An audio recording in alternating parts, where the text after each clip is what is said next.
Ok, merci. Je vous propose de démarrer.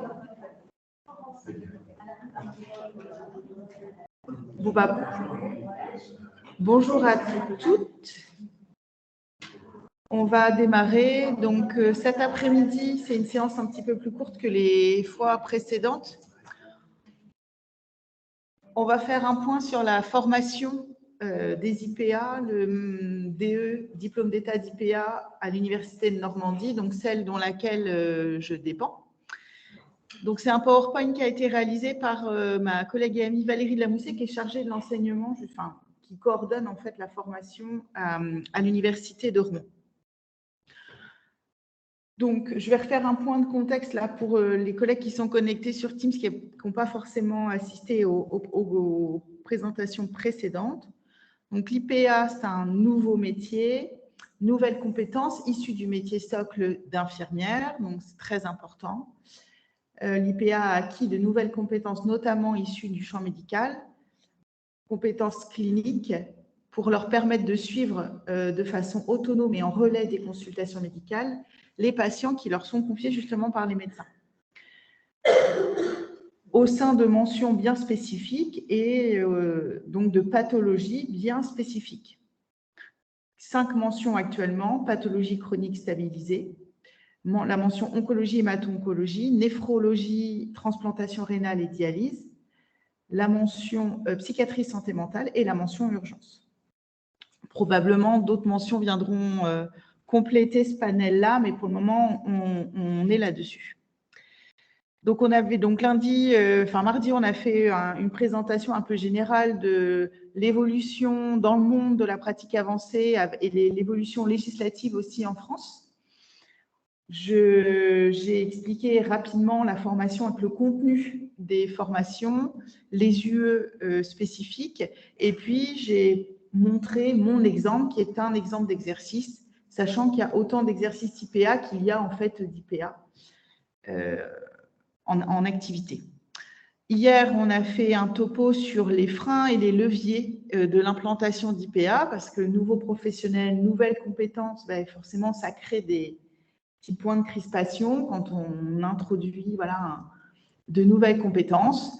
Donc, on a fait un survol de l'ensemble des freins et des leviers. On a vu qu'il y avait des freins médicaux, notamment, mais plutôt sur la ville, des freins d'infirmières, de notre profession elle-même, des établissements de santé qui introduisent ces nouvelles professions-là, et puis la loi aussi qui évolue, mais pas forcément à un rythme qui colle à la pratique de terrain et qu'on souhaiterait.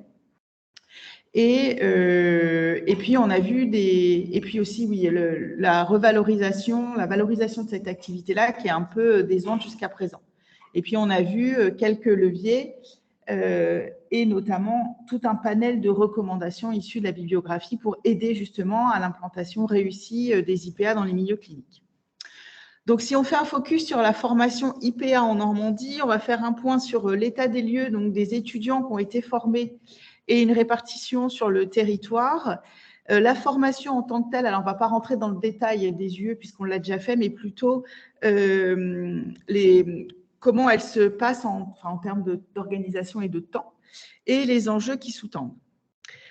Donc, en termes d'état des lieux, donc la formation d'IPA, elle est ouverte depuis 2019 à l'Université de Normandie. Donc, initialement, c'était que la faculté de Rouen. Alors, 2019, donc on fait partie en fait des toutes premières universités. Pour celles qui ont pu voir le topo de mardi, les premières universités en France, c'était une université parisienne, Versailles-Saint-Quentin, et l'université d'Aix-Marseille dans le sud de la France. Nous, on a ouvert en 2019, donc on fait partie des premières autres universités, si je peux dire, et on a ouvert en janvier. Donc, ce qui est un peu particulier relativement au calendrier universitaire, où on a plutôt des rentrées en septembre, mais nous, on a entré en janvier pour tenir un peu le leadership là-dessus. Donc, la première année, les étudiants sont rentrés en 2019, ils ont été donc diplômés en 2021. Donc, on avait 17 étudiants. La seconde année, 22. Cette année-là, il y en a 28 qui ont été diplômés et on projette environ 40 étudiants qui seront diplômés en juillet 2024. Parce que là, on a récupéré le cycle habituel, on est revenu avec des rentrées en septembre et des diplomations en juillet. Donc, on augmente régulièrement le nombre d'étudiants et le nombre de places aussi que l'on propose. En termes de répartition, donc, les barres rouges, donc c'est la mention pathologie chronique stabilisée. Donc, comme depuis le départ, forcément, la plus grosse mention, puisque c'est là où le plus d'étudiants s'inscrivent et c'est ce qui regroupe le plus de pathologies. Donc, beaucoup d'infirmiers libéraux, notamment, se mettent dans cette mention-là. Donc, la première année, il y avait 14 versus 3 étudiants sur la mention onco et hémato-onco. La deuxième année, pathologie chronique stabilisée. Bon, globalement, on perd un étudiant à peu près par an, mais ça reste globalement stable. La mention onco, l'année dernière, il y avait beaucoup d'étudiants, il y en avait 6. Et on a ouvert la mention psychiatrie santé mentale en 2022. Donc là aussi, de façon un peu exponentielle. Nous, il y a une... L'année prochaine, ouais, enfin une projection de 40. Après, psychiatrie santé mentale, ça, ouais, c'est vrai que ça monte bien. Ouais. Nous, à Rouen, du coup, on a ouvert que 3 mentions. Donc, psychiatrie santé mentale, pathologie chronique stabilisée et hémato-onco. Pourquoi ces 3 mentions-là? Parce qu'en fait, ça répond à une étude qu'on avait faite au tout début, mais en 2017, bien avant l'ouverture du diplôme. Ça répond en fait à nos besoins de territoire. Donc, les étudiants du territoire normand qui souhaitent se former sur la mention urgence, par exemple, qu'on ne fait pas, ou la mention néphrologie, qu'on ne fait pas non plus, on a monté des partenariats avec les universités, ce qui fait qu'ils font la première année en Normandie et souvent, ils vont faire la deuxième année en région parisienne. Donc, une répartition, voilà, un petit peu plus de la moitié sur la pathologie chronique stabilisée, un bon quart psychiatrie et puis 16% sur la mention onco. Donc, il y a eu 107 étudiants IPA formés donc, depuis 2019. Et on a délivré 67 diplômes en Normandie. Donc, ça ne veut pas dire qu'il y a eu 40 étudiants en recalé, ce n'est pas du tout ça que ça veut dire. Ça veut juste dire qu'au départ, on avait beaucoup d'étudiants qui venaient d'autres régions que la Normandie, puisqu'on n'y avait que 3 universités qui étaient ouvertes. Donc, on avait beaucoup d'étudiants du nord de la France, des Bretons, on avait même de l'Est et du sud-ouest de la France. Donc, on a drainé pas mal de monde. Aujourd'hui, la répartition des étudiants IPA et des IPA diplômés donc sur notre territoire normand. Donc, on n'a que 10% récemment qui sont hors de la région. Donc, en rose, les pathologies chroniques stabilisées, les jaunes, les psychiatries santé mentale. La maladie rénale chronique, elle est en vert. Donc, il n'y en a que 2. C'est ça, voilà. Et puis, la mention onco. Donc, la Normandie est quand même il y a aussi un territoire de désert médical avec une grande valence rurale. Donc, c'est sûr que tout ce qui est autour là tout ce qui est à gauche de Dreux, là, le haut de l'Orne, l'Orne est peu peuplé. Donc, c'est pour ça que vous avez peu de... Même à Lisieux, oui, voilà. En fait, là où vous avez la plus grosse répartition, ça suit forcément les plus gros bassins de population. Classiquement. Et là où vous avez beaucoup de structures aussi, il y a plus d'hôpitaux, forcément, là où il y a le plus d'habitants. Oui. La pathologie chronique, ça va au détriment de l'onco. Parce que le chiffre... Au détriment? Non, pas nécessairement. C'est juste... Parce que le diagnostic d'avant, ça a baissé le chiffre en oncologie. Oui, alors le chiffre... Celui qui a augmenté, c'est celui de la... Oui, alors... Pathologie chronique stabilisée, c'est sûr qu'il y a beaucoup plus de monde, parce que comme je vous disais, il y a plus de pathologies et il y a beaucoup plus d'infirmiers libéraux en fait. Ça peut prendre en considération alors, l'oncologie aussi, non. la médecine, non. Ah non, non, c'est différent. Non, non, franchement, c'est différent. Et puis, s'il y a plein d'étudiants qui rentrent dans pathologie chronique stabilisée, ce n'est pas au détriment de l'onco, parce qu'en fait, sur nos deuxièmes années, on a nos nombres d'étudiants par filière qui sont bien… Ce n'est pas les mêmes, justement. Le nombre est bien défini initialement. Donc, ce n'est pas parce qu'on prend plus d'étudiants de pathologie chronique qu'on prendra moins d'onco. Hein. On a un nombre en fait de places limitées par mention. Donc, c'est sûr que il y a peut-être plus… C'est selon le besoin du territoire, c'est sûr. Donc, on dirait presque qu'on a presque plus de chances d'être pris si on va en onco que si on va en pathologie chronique stabilisée, si on extrapole un peu. Bon. Mais de toute façon, on offre plus de places en formation sur les pathologies chroniques stabilisées que l'onco. C'est vrai que l'onco, forcément, on travaille qu'en structure autorisée à traiter le cancer. Donc, il y en a bien moins que les hôpitaux, les cliniques, et puis toute l'activité libérale. Donc, la formation en tant que telle. Donc, les 3 mentions qui sont ouvertes, ça, on l'a déjà dit en Normandie. Donc, dans les pathologies chroniques stabilisées, pardon. Je répète, donc c'est les cardiopathies, maladies coronaires, les artériopathies chroniques, accidents vasculaires cérébrales, les diabètes de type 1 et de type 2 et l'insuffisance respiratoire chronique. Donc, c'est vrai que du coup, il y a plein de patients. C'est une mention spéciale, c'est la mention maladie rénale chronique qui est faite dans une autre université. Parce qu'en fait, on n'ouvre pas la maladie rénale chronique. Il y a 1 ou 2 étudiants qui choisissent cette mention-là. Donc, en fait, on n'ouvre pas la mention pour si peu d'étudiants. Ça coûte cher. Donc, on les oriente plutôt vers d'autres universités avec lesquelles on a monté un partenariat. Et les maladies de système, parce que ça devient des maladies chroniques. Par exemple, la sclérose en plaques. Ça viendra après, ça, je pense, ouais. Ça n'entre pas dans les pathologies chroniques maintenant. Non, parce que vraiment, les diagnostics, les pathologies sont bien définies.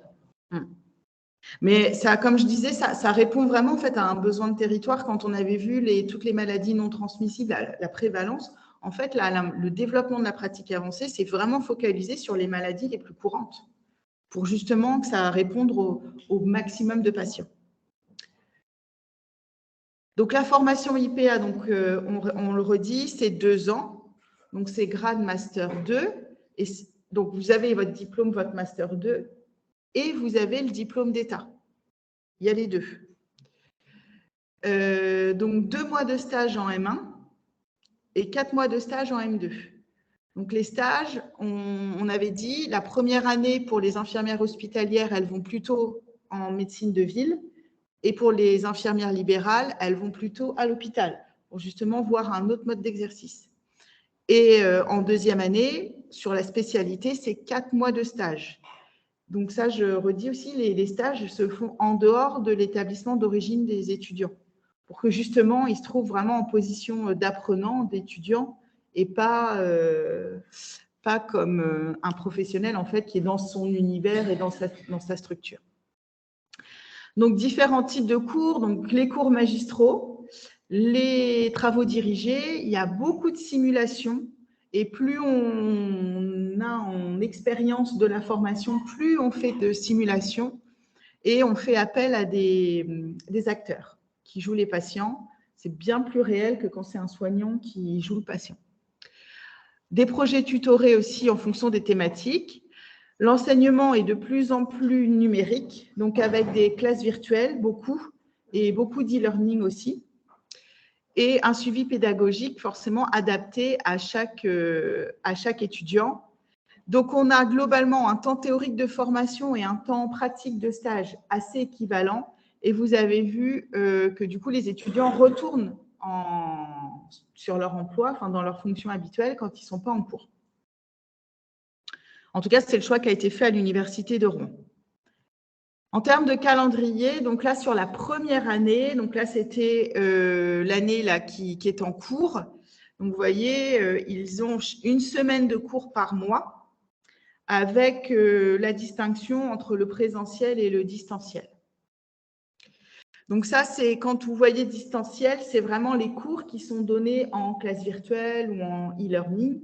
Ce n'est pas le travail personnel. Le travail personnel, il est en plus du programme là.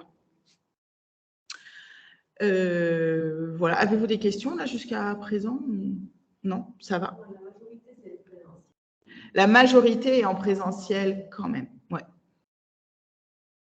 Mais c'est une semaine par mois. Le M2, pareil, vous voyez, une semaine de cours sur les 2 premiers trimestres, si on peut dire, et ensuite, c'est la grande période de stage de 4 mois. Donc là, la période de stage, on fait où on veut, on va où on veut. Il n'y a pas de règle. L'étudiant peut choisir de faire 4 fois un mois de stage ou une seule fois 4 mois. Il choisit comme il veut. Donc, en termes de modalité de sélection… Ah, tiens, c'est marrant, il y a un… Bon, c'est parce qu'en fait, il y avait l'adresse mail pour déposer le dossier, mais c'est pas grave. La sélection, donc, pour la prochaine promotion, la 2023, diplomation 2025, elle est ouverte depuis le 1er mars jusqu'au 15 mai. Donc, le dépôt des candidatures se fait online et il comporte un projet professionnel où l'étudiant, le candidat explique ce qu'il souhaite faire en tant qu'IPA, dans quel service, de quelle façon, et voilà, vraiment de façon assez détaillée, c'est-à-dire qu'on voit que la personne sait vraiment de quoi il retourne et idéalement en explorant l'ensemble des compétences de l'IPA. Idéalement, s'il y a un petit courrier aussi médical qui dit « bah oui, moi j'ai besoin d'une IPA et puis en gros, quand elle sera diplômée, c'est sûr que je l'intègre comme IPA », c'est toujours un plus. Et il y a une lettre de motivation et un CV. Voilà, c'est exactement ce que j'ai. Donc ça, le dossier, en général, le parcours professionnel, en moyenne, c'est une dizaine de pages quand même. On explique vraiment dans le détail. Alors, les enjeux de la formation et de l'implantation des IPA, donc ça remet en question vraiment les frontières professionnelles. C'est pour ça que des fois, ça grince un peu des dents. Et les modes de prise en charge des patients.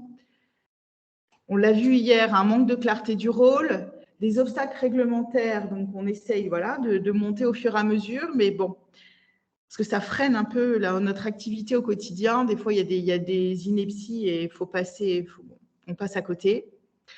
Le problème de financement, donc parfois pour les formations, c'est compliqué et même le remboursement. Enfin, c'est 2 années un peu intenses. Il faut s'accrocher, mais à la fin, on y arrive et on est content d'être diplômé. Mais c'est vrai que quand on est dedans, c'est un peu compliqué. Puis quand on regarde dans le rétro, les gens sont quand même disent que finalement, ça se passe bien. Et le déploiement, un peu lent parce qu'il y avait un projet quand même de 5000 IPA d'ici 2023. Donc, on n'y est pas, on est à peine à la moitié. On avait 2063 IPA formés. Mais bon, tout ça avance. Voilà le point que je voulais faire sur la présentation autour des IP, de la formation. Et l'idée après, c'était plutôt passer au cas clinique. Avez-vous des questions? Et les présentiels ne peuvent pas se passer en distanciel? Si. Si, c'est possible. Si, je pense que oui, parce qu'en fait, toutes les salles de cours, elles sont connectées. Voilà. Donc, il y a moyen d'enregistrer, en fait, d'être en visio. Et donc, si on inscrit un étudiant libanais, il peut suivre en étant ici. Je pense, oui. Je vois pas le frein. Ça coûte combien? Alors, quand on est, il me semble, quand on est dans un établissement, ça doit être 2800, 3000 € l'année. C'est plus cher quand on est libéral. Mais toutes les salles, c'est à l'UFR, toutes les salles sont équipées de visio, donc tout peut être fait en visio. Pour moi, ça ne me paraît pas être quelque chose d'insurmontable. Et les stages parallèles aussi pour une année. Après, il faut qu'on trouve Et si l'étudiant libanais trouve un stage ici? Nous, imaginez un scénario pour inscrire les gens qui sont là à quelques ans. Oui. À la fin, Bah, nous, les stages, les stages, franchement, en fait, l'étudiant actuellement à Rouen, il cherche son stage. Il trouve un médecin. Non, non, non, non. Et voilà. C'est moi, quand j'étais à Marseille, oui, bah, idéalement, c'est mieux. Non, mais plus intéressant peut-être si le cours est en distance, le stage est plus intéressant, que ce soit en France ou avec des gens qui ont fait déjà avec des gens qui ont la pratique. Alors, les stages, non, hein, parce qu'au début, enfin, moi, il n'y en avait pas d'IPA. Donc, en fait, on a été formés par les médecins. En fait, c'est de la clinique, hein, pure. Il y a la mentalité qui est comme côté stage, je pense que c'est quand même mieux de pas sur place, mais le cours, bien sûr, c'est 4 mois ou 2 mois. C'est 2 mois la première année et 4 la deuxième année. 4 mois d'affilée? Pas nécessairement, on peut couper. Oui, ça peut être. Bah oui, oui. Ah oui. Moi, souvent, les étudiants qui viennent, elles font 4 mois d'anglais. Comme elles veulent. Ça peut être pas mal de couper pour justement voir différentes équipes, différents modes de prise en charge, enfin voilà. Tout est possible. Et il faut avoir un diplôme, enfin, il faut être IDE pour demander à être IPA. Ah oui. Donc, une IDE libanaise peut s'inscrire à l'IPA là-bas. Bah oui, enfin, il y a 2 diplômes ici, mais pour peu que ce soit un diplôme français, et bah ça passe. Belgique, c'est un diplôme, mais les universités libanaises ont la licence, mais ils n'ont pas le diplôme français. De toute façon, moi j'imagine, ça risque de se passer comme ça, c'est-à-dire qu'en fait, si vous êtes diplômé du DE, enfin du master français, j'imagine qu'ici au Liban, les universités vont labelliser en fait les diplômes pour les attester en fait sur l'université libanaise. L'université libanaise, en fait, pour travailler là-bas, elle va travailler ici. Ah bah oui. Ça doit pouvoir s'inscrire. Bah, je pense. En fait, je dis ça parce que quand on a fait le programme de soins palliatifs, il y a 4 ans ici, on avait un début de soins palliatifs avant. On a inscrit 10 candidats au début de soins pal à distance, on a payé une fois. Ils ont fait leur place. Tout le monde s'est inscrit, ils ont passé l'examen en même temps que ceux de là-bas, ils ont obtenu le diplôme début de soins pal.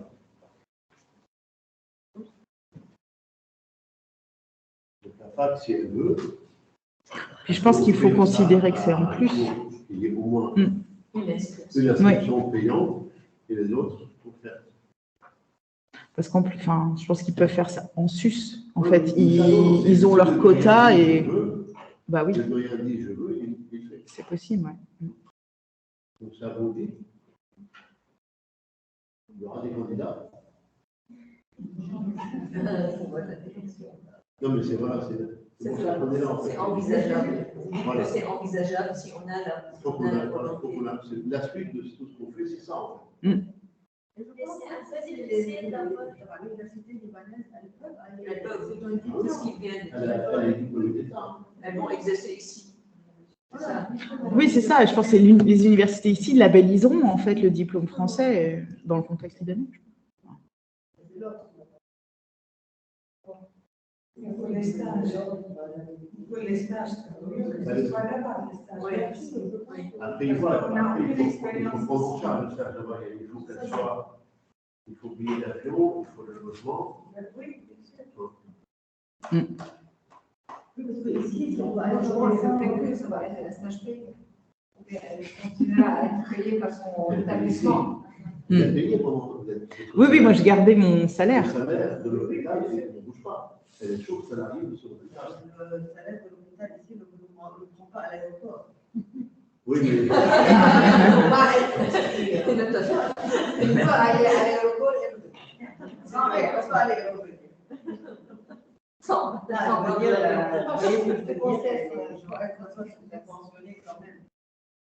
oui, ça ne peut pas se passer sans subvention. Il vient de dire qu'une inscription peut donner lieu à 9, a pu donner lieu à 9 autres inscriptions. 4 ou 5, après on voit. Oui, c'est Il y a des candidats. Non, Non, parce qu'on voit le besoin de explorer ça, etc. Et à chaque fois que tu vas la faire, c'est pas obligé que ce soit un exemple, c'est le début que ça élargisse.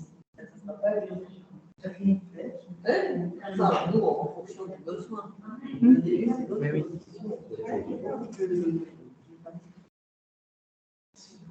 Le projet, le projet professionnel. Ah non, c'est un autre PowerPoint. Le projet professionnel, toi, tu l'as écrit comme aussi écrit. Ah bah oui. On peut avoir un exemple. Ah, de mon projet Par professionnel. exemple. Ah, mon protocole d'organisation. Comment ça marche? Non. Le dossier. Ah, le dossier, oui, alors c'est possible, mais ouais, je les ai pas, là. Mais oui, bien sûr. Oui, je peux vous envoyer le mien et celui de Lucille. Hein. Celui de Lucille, enfin Lucille, je pense que ça ne sera pas contre. Oui, on peut vous envoyer le modèle. Bien sûr. Le modèle est même un exemple.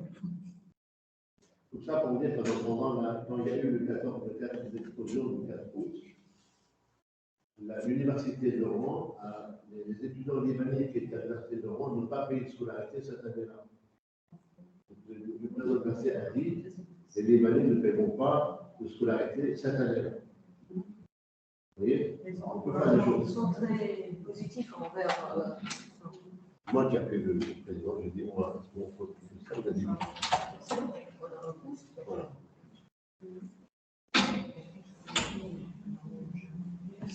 Si on demande, on ne demande pas. Bon, on va poursuivre, voir comment on peut faire et qui va faire et si on a la possibilité. Mais vous êtes en train de discuter. De la faisabilité. De l'étape suivante. Tout à fait, de la faisabilité de l'étape suivante. Si on a la décision de former, tout à fait, qu'il y a ces options.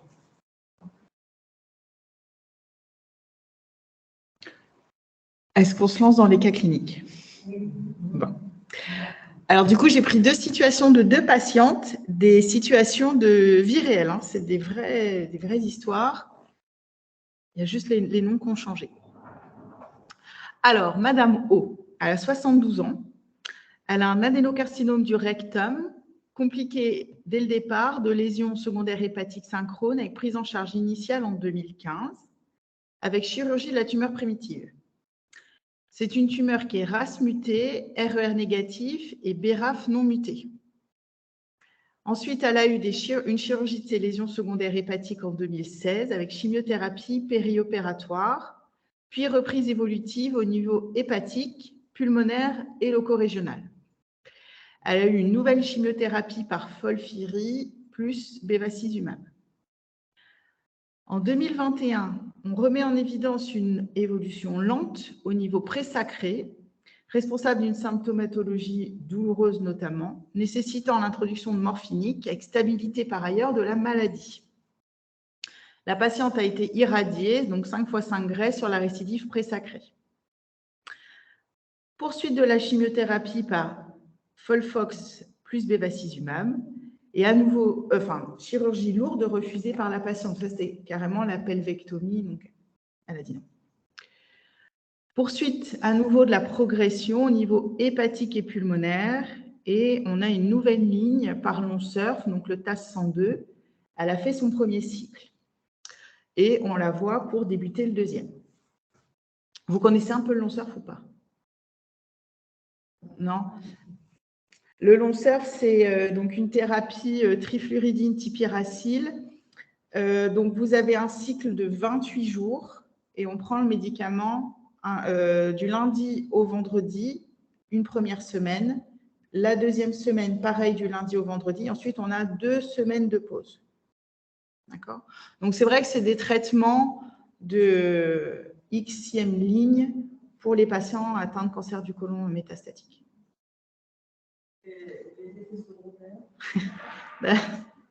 Si je vous endorme trop. Bon, alors, les effets indésirables. Ouais, oui. Oui, est-ce que ça va là, les chimiothérapies, vous connaissez les noms que j'ai donnés, bevacizumab aussi, j'imagine. C'est l'Avastin, anti-angiogénique, ouais. Ok. En termes d'antécédents, donc, elle n'a aucun antécédent médical. Elle a fait une syncope cardiaque en 2012 sans étiologie retrouvée et elle a eu une appendicectomie il y a 20 ans. En termes de mode de vie, donc c'est une patiente retraitée. Elle travaillait dans la mairie de sa commune en tant que responsable de maintien à domicile des personnes plutôt âgées. Elle vit seule, donc c'est une patiente divorcée qui a 2 grands garçons de 40 et 42 ans, dont un, donc le plus jeune de 40 ans, qui est suivi depuis 1 an pour un cancer du poumon métastatique au niveau cérébral, qui est en cours d'immunothérapie après radiochimiothérapie. Cette dame n'a pas de frère ni de sœur. Ses parents sont décédés de complications neurologiques sans argument pour un cancer sous-jacent. En termes d'intoxication alcoolo-tabagique, donc elle a fumé un paquet pendant 20 ans, sevré il y a 20 ans, et elle consomme un verre d'alcool par semaine en moyenne de taille standard. Vous la recevez donc pour la chimiothérapie. Elle a fait, donc nous, en France, ils font leur prise de sang avant. Et donc, vous recevez la patiente avec cette biologie-là. Donc, elle a une hémoglobine à 8,1 g par décilitre, des PNL à 7,5 giga par litre, des plaquettes à 448 giga par litre, une créate à 62,8 micromol par litre, sodium 133 mmol, potassium 5,8. L'albumine est à 36,6 g avec une préalbumine à 0,21 g par litre. Et au niveau des tests hépatiques, donc les transaminases AZA26 à la 13, gamma GT23, phosphatase 88 et la bilirubine totale est à 4,4 micromol par litre. Elle est vue par l'infirmière d'accueil et donc qui vous prend la tension. Donc sa tension à 11,5-6, fréquence cardiaque 91, la température à 36,3, le poids est stable. Et elle vous dit qu'elle est fatiguée de façon plus importante les jours où elle prend c'est des comprimés, le long surf, donc le jour où elle prend les comprimés, c'est compliqué. Et ensuite, sur les 2 semaines de pause, elle retrouve une activité de la vie quotidienne plus normale. Il n'y a pas de nausée et pas de vomissement. Elle a un transit marqué par 5 à 6 selles liquides de plus par jour que son transit habituel. Et actuellement, il y a une recrudescence des douleurs. Donc, vous la voyez donc en consultation. Quels sont les éléments d'interrogatoire que vous demandez à la patiente? Donc là, vraiment dans l'échange. Qu'est-ce que vous la recevez en consultation? Qu'est-ce que vous lui demandez? Faut parler bien fort, parce que du coup, et puis pour le Teams. C'est un échange, il n'y a pas de... Allez-y, n'hésitez pas. La page précédente, oui. En fait, avant, ça vous dit quelque chose, la biologie, là, est-ce qu'elle est alignée, pas alignée? On a interprété la biologie, en fait. La biologie, elle est alignée. Oui, on interroge sur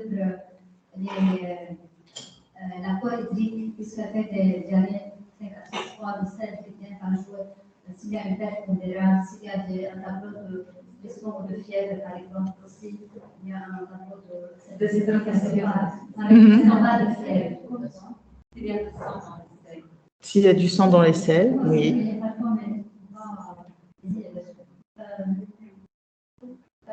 L'apport alimentaire, c'est suffisant malgré un sodium et un bilan en potassium qui est très bien normal,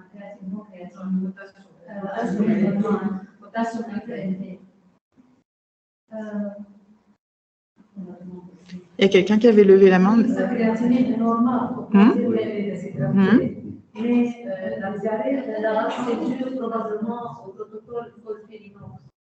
Là, c'est long surf, c'est pas folfirinox, là, c'est long surf. De plus que son transit habituel. Donc, elle fait combien de sels en plus Enfin, c'est pas très... de plus par jour, c'est-à-dire... Elle fait 1 à 2 selles, un transit, on va dire, un peu classique, 1 à 2 par jour, quelqu'un qui... Voilà. Donc là, elle en fait 5 à 6 de plus. Alors du coup, en termes d'interrogatoire, donc on demande comment va la patiente de façon générale.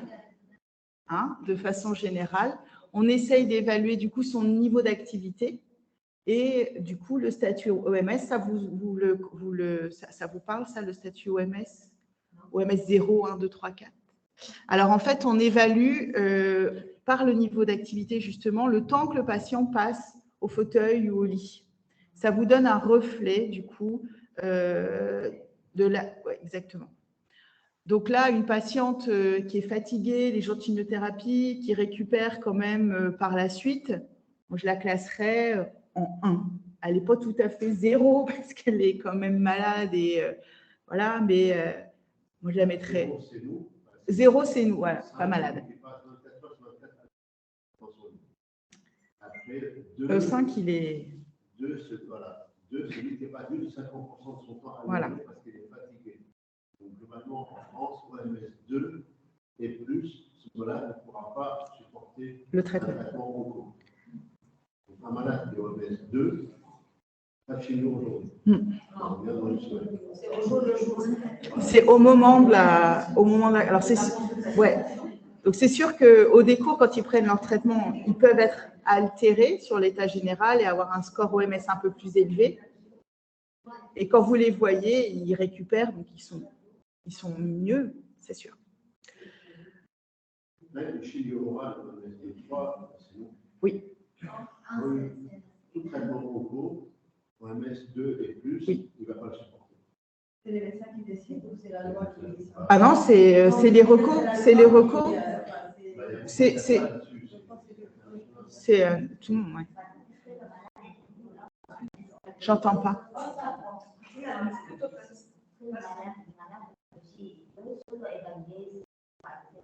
un autre questionnaire. Oui, il y a un autre questionnaire. Oui. Oui, puis on a utilisé un outil connecté justement pour que les patients auto-évaluent la tolérance au traitement sur des thématiques génériques et plus spécifiques en fonction de la molécule qu'il a. Donc oui, c'est possible ça. Donc on évalue aussi la douleur chez cette patiente qui est déjà sous traitement et puis là avec une recrudescence actuellement. Donc on l'évalue, on la cote sur une échelle visuelle ou une échelle numérique en fonction de ce qu'on peut utiliser. On va évaluer aussi l'appétit de la patiente, son poids, si c'est stable. Vous les avez déjà, ces données, vous le posez la question. En général, oui. Parce que on va un petit peu plus loin quand même que juste. Parce que les premières données, c'est l'infirmière qui a. Oui, c'est ça. Et puis on refait. Alors après, le patient me dit non, mais moi j'ai bon appétit, ça va bien, et le poids effectivement est bien stable, et sur la biologie, j'ai pas d'anomalie sur l'albumine. Il n'y a pas besoin de creuser, de passer des 10 heures là-dessus. Est-ce que la douleur joue dans la décision de la chimie de l'administration de la... Si je pose la question, est-ce que le chiffre, le taux de douleur... La douleur en elle-même, non. En revanche, je dirais que si le patient est trop altéré parce qu'il est trop douloureux, oui, ça peut impacter. Mais parfois, la chimiothérapie, avec son action sur la tumeur, est quand même bénéfique et on espère du coup améliorer la douleur. Donc, en tant que telle, la douleur n'est pas une contre-indication. Après, c'est les répercussions de la douleur qui peuvent impacter le traitement ou pas. On évalue... Alors voilà, on évalue aussi la prise des compléments nutritionnels oraux. Les apports, les compléments, voilà, exact. Donc on évalue, s'il les prend, si elle les prend, combien, et puis si c'est bien toléré aussi, si ça n'occasionne pas de la diarrhée quand il les consomme un peu trop vite. On évalue aussi si la patiente a présenté un syndrome infectieux récent, ça vous l'avez dit tout à l'heure, s'il y a eu de la fièvre, s'il y a des signes fonctionnels urinaires, si la patiente tousse ou si elle crache, et si elle crache sale a fortiori. Et puis, comme c'est des traitements, c'est un traitement par comprimé, on va évaluer la prise du traitement et tous les traitements de support, justement. contrôle du transit, les antalgiques, les antiémétiques, enfin tout ce dont la patiente pourrait avoir besoin. On va faire le point sur la toxicité liée au traitement. Donc ça, du coup, je vous le dis parce que comme vous ne connaissez pas bien. Donc, le lanceur, ça peut donner une toxicité hématologique sur l'ensemble des lignées, l'anémie, la thrombopénie, la neutropénie. Ça peut donner aussi donc, des troubles du transit, plutôt du coup de la diarrhée. Ça peut donner des troubles digestifs type nausées, vomissements. Ça peut donner du coup de la fatigue, bon, comme tout, globalement ça c'est un effet secondaire qu'on trouve de façon assez générale. Et ça peut donner une toxicité dermatologique de type syndrome main-pied. Ça, vous voyez, c'est des effets indésirables en fait classiques qu'on retrouve un peu partout. Et ça peut donner de la mucite. On évalue aussi la thymie, comment la patiente se sent au niveau psychologique, voilà. Et puis l'équilibre familial quand même, parce que du coup, avec son fils malheureusement malade, alors ça a fort impacté quand même la dame. Et elle le dit. Et toujours, moi je rajoute le souhait du patient dans ces pathologies-là, métastatiques, de Xème ligne, on discute quoi, la stratégie de traitement, s'il la veut là ou s'il a prévu de partir un petit peu en break ou de recevoir de la fin. Voilà, tout se discute en fait. Donc, s'il y a un souhait particulier, c'est le moment de nous en faire part. Alors, une fois qu'on a fait l'interrogatoire, on va faire l'examen clinique. Et vous, en tant qu'IPA, du coup, vous feriez quoi comme examen? Vous chercheriez, vous feriez quoi?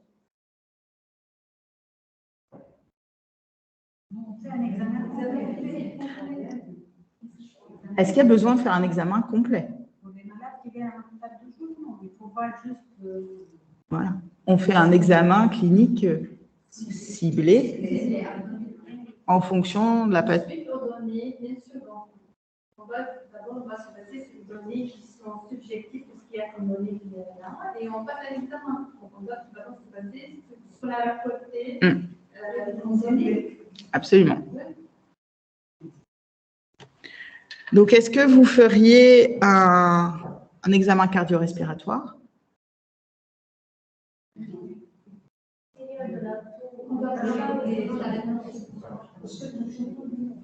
Elle est voir parce que le médicament vient de correcter selon elle sur le plan cardiaque. Alors, ça ne donne pas des fins désirables sur le plan cardiaque. Voilà. Là, après, la dame, elle est un peu anémiée quand même sur la biologie. Donc, on peut, l'examen cardio-respiratoire, je dirais, il fait presque partie de l'examen standard, si on peut dire. Est-ce que vous feriez un examen digestif? Bien sûr. Feriez-vous un examen neurologique? Les fatigués, oui, mais est-ce qu'on va dans le détail? Non, non. On est d'accord. La patiente ne rapporte rien et à l'interrogatoire, on ne remonte pas non plus de problématiques de cet ordre-là, donc on ne fait pas. Un examen cutané? Absolument. Et donc, de cet examen et endobuccal? Oui, parfait. Et du coup, à la recherche de quels symptômes? Donc là, je vous dis, la liste est bien plus longue. Bon, du coup, d'une dyspnée? Ben oui, elle est anémiée. On va chercher si les bruits du cœur sont réguliers ou irréguliers, si on perçoit un souffle. Ouais, sur l'examen cardiaque. Est-ce qu'on regarde la symétrie du murmure vésiculaire au niveau pulmonaire? Oui. S'il y a des bruits surajoutés? Oui. Des signes de phlébite? Oui. Des œdèmes membres inférieurs? Oui. Les bruits hydroaériques? Oui, oui.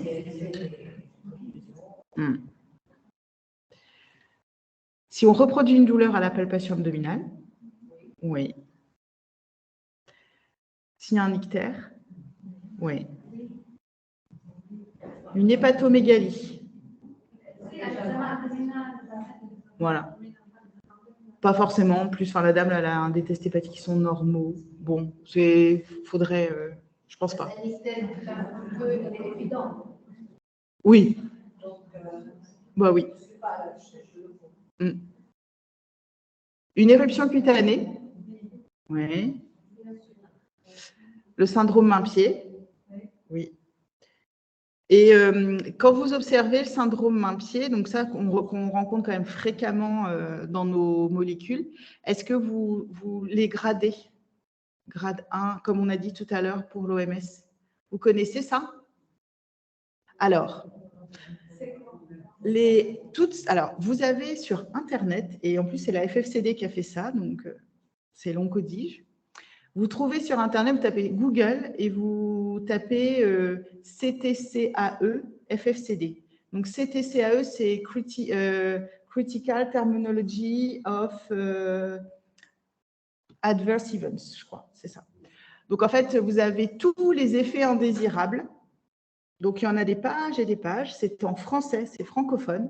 Vous avez tous les effets indésirables possibles des traitements et puis toutes les complications aussi des pathologies, qui sont gradés. De grade 0, il y a 0 symptôme. Au grade 5, c'est le décès du patient. Donc, vous avez, en fonction de chaque symptôme, cette graduation-là. Ça, pour les infirmières expertes et a fortiori les IPA, c'est hyper important parce que du coup, on parle le même langage que les médecins. Et quand on décrit un syndrome main-pied, par exemple, c'est bien plus simple de dire c'est un grade 1, un grade 2, un grade 3, que de dire non, je n'ai pas de photo. Ah, on va montrer, ouais. Zut. Oh, j'ai fait une bêtise. De discuter la même chose, c'est bien plus simple. C'est là?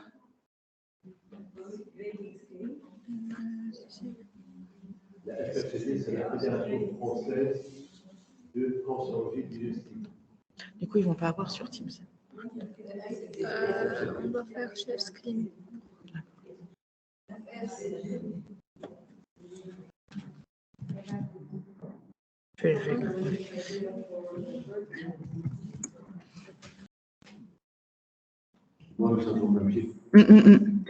Je vais montrer le.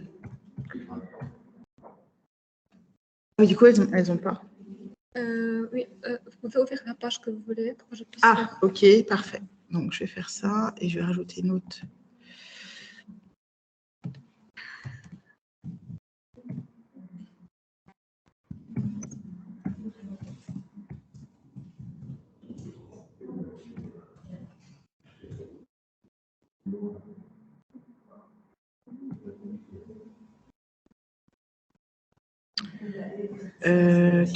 Comment ça, c'était peut-être pas mal sur les fiches de l'absauce.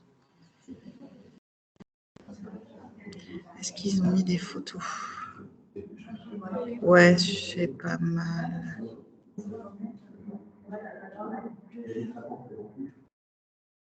Ouais. Donc, je veux bien ce truc-là, si c'est possible. Et puis l'autre sur l'autre page, il faut que je le télécharge.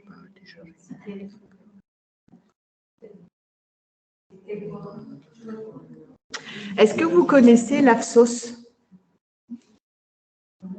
L'AFSOS, vous ne connaissez pas? C'est de l'onco. C'est l'association francophone des soins oncologiques de support. Donc, c'est français.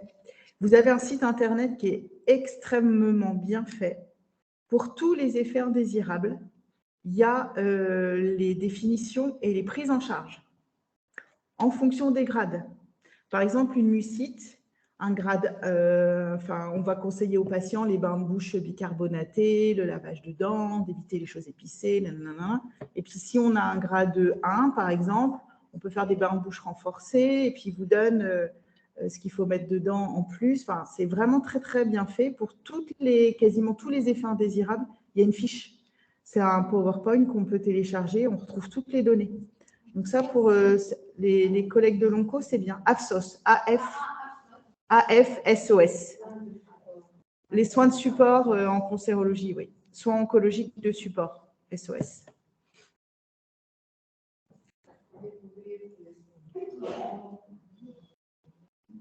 Je pense que ça va pas. Ça ne va pas marcher.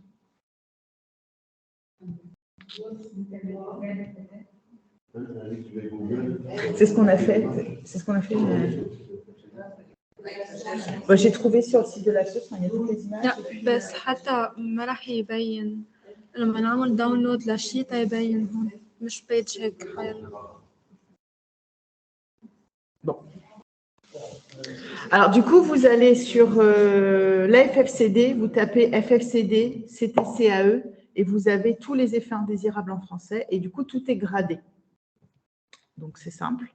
Et puis, le site de l'AFSOS, aussi, vous avez tous les effets indésirables d'oncologie et les mesures correctrices, en fait. Donc, ça, c'est intéressant aussi. FFCD, il y a plusieurs trucs. Colons. Alors, ça, c'est le thésaurus.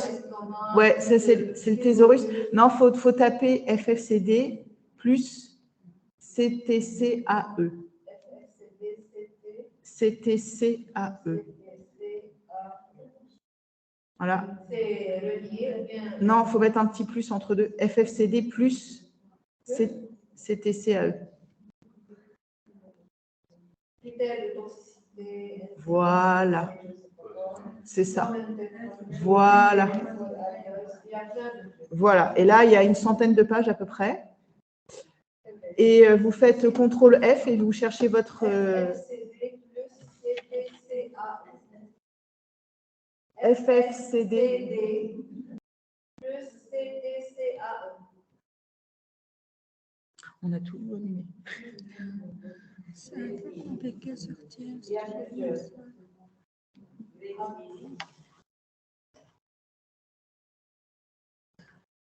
Un petit bug. Petit bug. Ouais, non, on a laissé tomber. Peut-être si vous pouvez après nous envoyer les liens. Oui. Pas de souci. C'est pas sûr. Voilà.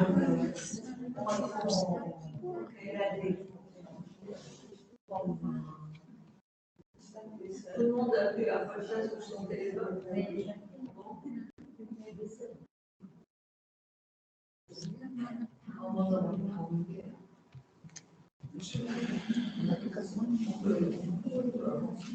Oui, on n'arrive pas à mettre le PowerPoint. On a laissé tomber l'idée de présenter, ça marche pas bien, mais on n'arrive pas à mettre le PowerPoint.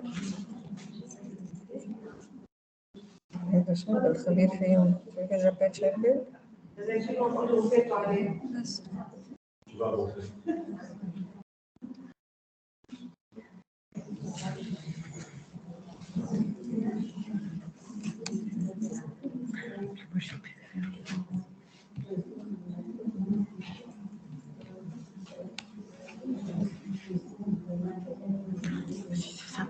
Oui, mais je sais pas pourquoi ça ne fait pas.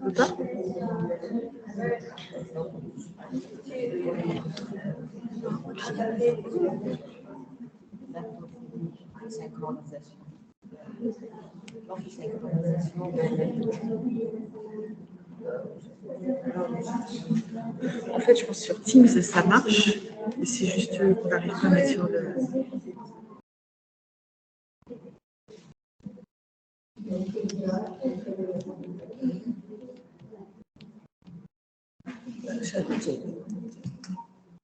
Ah, super, merci. Donc, du coup, non. On en était là. L'ictère, on a dit oui. L'hépatomégalie, pas forcément. L'éruption cutanée, oui. Le syndrome intime, oui. Pâleur cutanéo-muqueuse, oui. Elle est anémiée, oui.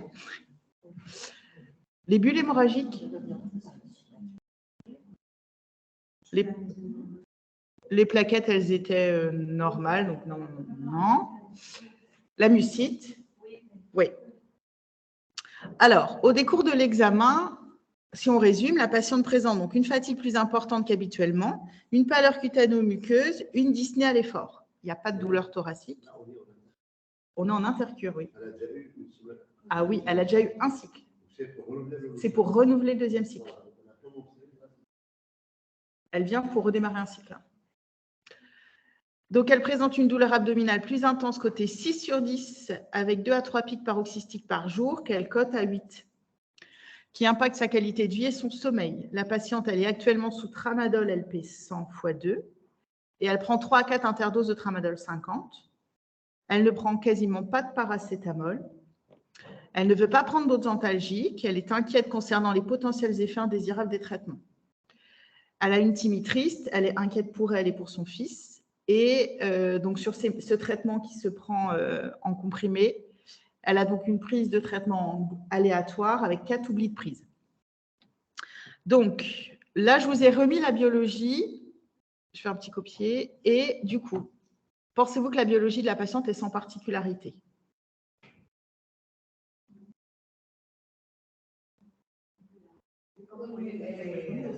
Oui, elle est pas tout à fait normale. Donc, on a dit non. La NFS, alors, est-ce que, donc on a dit à la première réponse non. La deuxième, la NFS est normale et le bilan électrolytique est perturbé. Oui.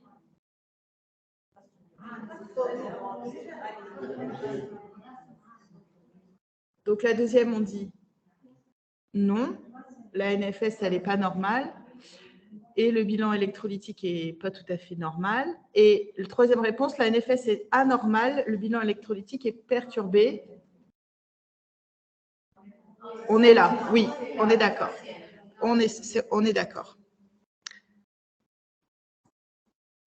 Oh là là, ça ne me remet pas le truc pareil.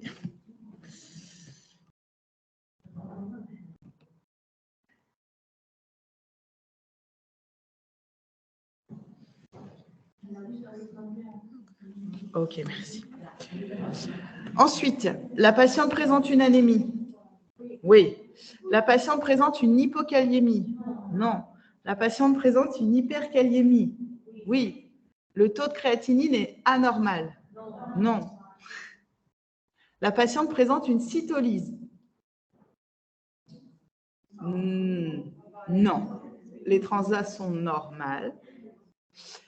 La patiente présente une hyperbilirubinémie. Ah oui, 100 mg.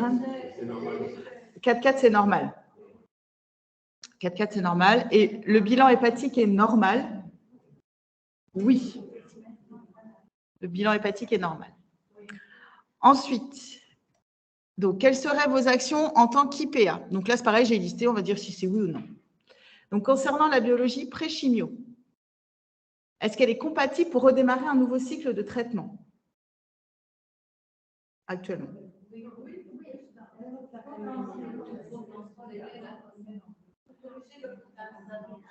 Ouais, voilà. On va corriger, on corrige l'anémie et on voit pour le potassium. Est-ce qu'on recontrôle l'hémoglobine? Oui, absolument. Tout à fait. Si ça se trouve, elle a encore perdu un peu, elle saigne. Enfin. Est-ce qu'on prescrit un bilan étiologique de l'anémie? C'est les causes, la cause de l'anémie. Alors, elle a un cancer, c'est vrai. Elle a un traitement qui peut donner de l'anémie. Bah, en fait, oui, parce qu'elle peut quand même être carencée en vitamines, elle peut être carencée en fer. Ça n'empêche.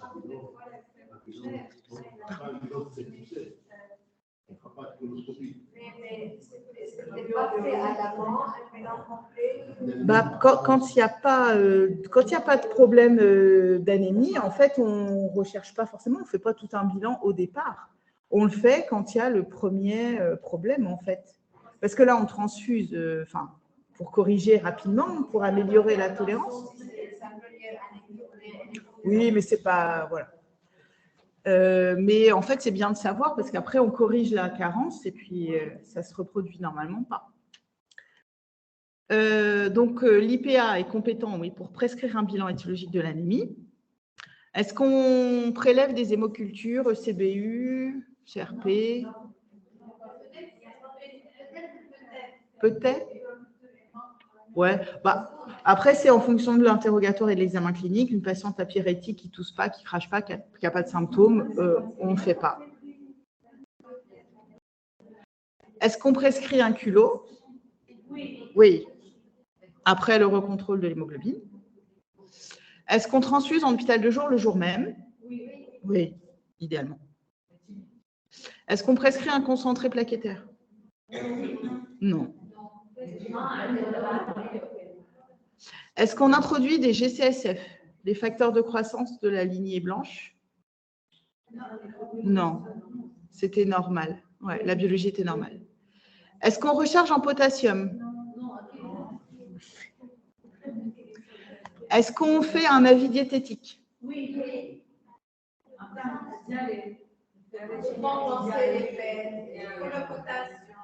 Pour la diarrhée? Ok, ça marche. Donc là, concernant la douleur, donc je vous ai remis, j'ai refait un petit copier de ce qu'on avait mis. Donc, concernant la douleur, est-ce qu'on laisse le traitement tel que? Non. Est-ce qu'on revoit avec la patiente la stratégie de traitement et notamment les modalités de prise? Alors, elle n'est pas trop compliante, oui. Alors, sur le traitement onco, oui. Mais là, les modalités de prise du tramadol, est-ce que vous pensez qu'on va pouvoir faire mieux que ça? Elle prend déjà presque toutes les interdoses de tramadol. C'est en milligrammes. Elle a quasiment...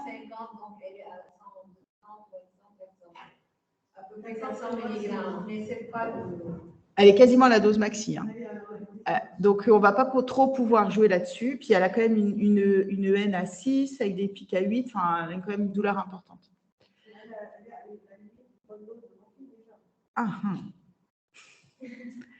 Est-ce qu'on revoit avec elle le principe de la coantalgie? Oui, voilà, faut lui expliquer. Donc, c'est là qu'il faut prendre un peu de temps, justement, pour revoir avec elle comment est-ce qu'on prend en charge la douleur et l'intérêt d'essayer de prendre un peu de paracétamol de façon systématique pour, justement, multiplier les effets. Est-ce qu'on majore la posologie? Donc, ça, on a dit non. On est déjà au max, enfin, quasi. Écoute active? Oui. On est infirmière. Est-ce qu'on demande un avis de l'équipe de la douleur en tant qu'IPA?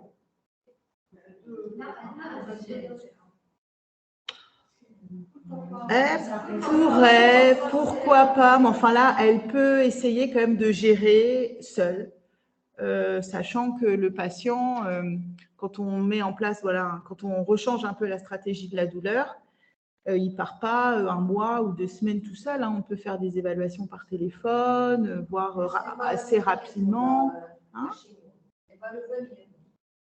Pas nécessairement. Hein. Là, elle part pour un cycle de 28 jours. Normalement, je ne la revois pas. Sauf si je trouve des raisons cliniques à l'appeler ou la faire revenir. Quand vous avez dit le souhait de la malade, c'est un souhait pour le suivi, l'adaptation du traitement, qu'elle fasse du formel, c'est quoi son souhait? Peut-être qu'on peut considérer quoi? En tout début, lors du questionnaire. Ouais. Le souhait du patient, c'est ce qu'il souhaite à ce moment-là par rapport à son cycle qui va démarrer. Est-ce qu'il est prêt à recevoir ce cycle-là? Est-ce qu'il est disposé? Est-ce que c'est possible? Est-ce qu'il préfère différer? Ou pareil, les traitements, on discute. Hein. Là, la dame, clairement, elle a déjà eu de la morphine, elle est inquiète. Enfin, du coup, elle ne va pas pouvoir conduire sa voiture comme elle veut. Enfin, tout ça, ça la gêne. Donc, on prend le temps de discuter. Elle est 8 sur 10. Donc, on a... Ben oui. Malgré ça. Donc, en fait, en question, ouais, on se pose la question de l'intensification. Si elle n'a pas la chimio, comment elle peut considérer son vécu quotidien normal? Là, moi, je pense qu'il faut intensifier le traitement, il faut changer de palier. remettre la morphine. Alors, est-ce que l'IPA peut le refaire tout seul? Le changement de palier? Pour la prescription de la morphine la première fois, non. Mais si elle a adapté les doses. Alors, en fait, la dame, elle a déjà eu de la morphine. Donc, moi, je considère que on reprend quelque chose qu'elle a déjà eu. Pourquoi elle a changé?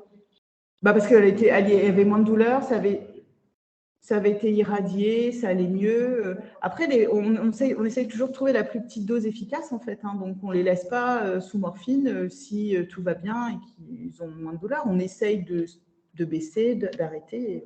Et peut-être la douleur est majorée par son Par l'inquiétude. Oui, c'est possible. C'est possible. Donc, l'IPA peut toute seule reprendre et voilà. Bon, après validation, pas nécessairement, mais ce genre de traitement-là, souvent, j'informe. Pas un coup de fil immédiat tout de suite, mais j'informe a posteriori. Oui.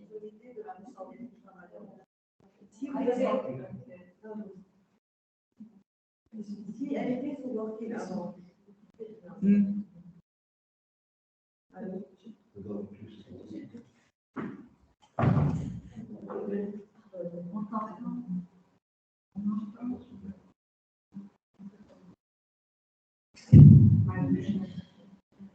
Ce que je voulais demander, si elle était déjà sous morphine, d'accord, et vous avez diminué, vous avez commencé, disons, 50 matin, 50 le soir, le tramadol, par exemple. Ce qui est équivalent à 10 morphine le matin, donc 10 le soir. Pourquoi vous avez le vote, vous avez changé de palier, puisque c'était un peu la même chose? Ah. 50 mg de tramadol égale. Dans son histoire, oui, mais alors après, je ne vous mets pas tout le détail. C'est sûr que, bon, elle a eu des petites doses de morphine au moment où elle était très douloureuse, où la récidive au niveau local, pré-sacré, revenait. Après, elle a été irradiée et puis elle conservait quand même, avec cette nouvelle récidive, un fond douloureux qui s'intensifie. C'est vrai qu'elle a vraiment des pics paroxystiques très importants. Bon, du coup, on avait repris le tramadol parce que c'est une dame qui est plutôt réfractaire quand même à la morphine. Voilà, donc le tramadol, ça lui allait, voilà, c'était un entre-deux qui lui convenait. Mais là, à force de discuter, puis vu quand même les cotations de douleur, elle était d'accord pour réintroduire la morphine. Et voilà, un temps. Oui. Ah oui, de toute façon, tout est dans mon petit calepin, tout est en a.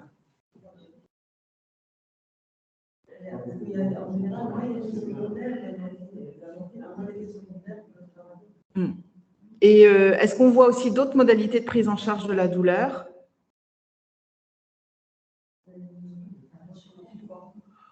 Oui, on peut prendre tout ce qui est les prises en charge non médicamenteuses, on peut essayer. Et puis, on peut rediscuter aussi avec le référent, voir si on peut réirradier. Ça va être une discussion pour cette dame-là. Si c'est le même endroit, pourquoi elle Ça dépend combien ils ont reçu, ouais, la quantité de rayons. Ça, du coup, on pose la question aux radiothérapeutes qui ont déjà vu la patiente si on peut réirradier la dame. Et qu'est-ce que ça va venir faire l'avis de douleur si je lui pose la question?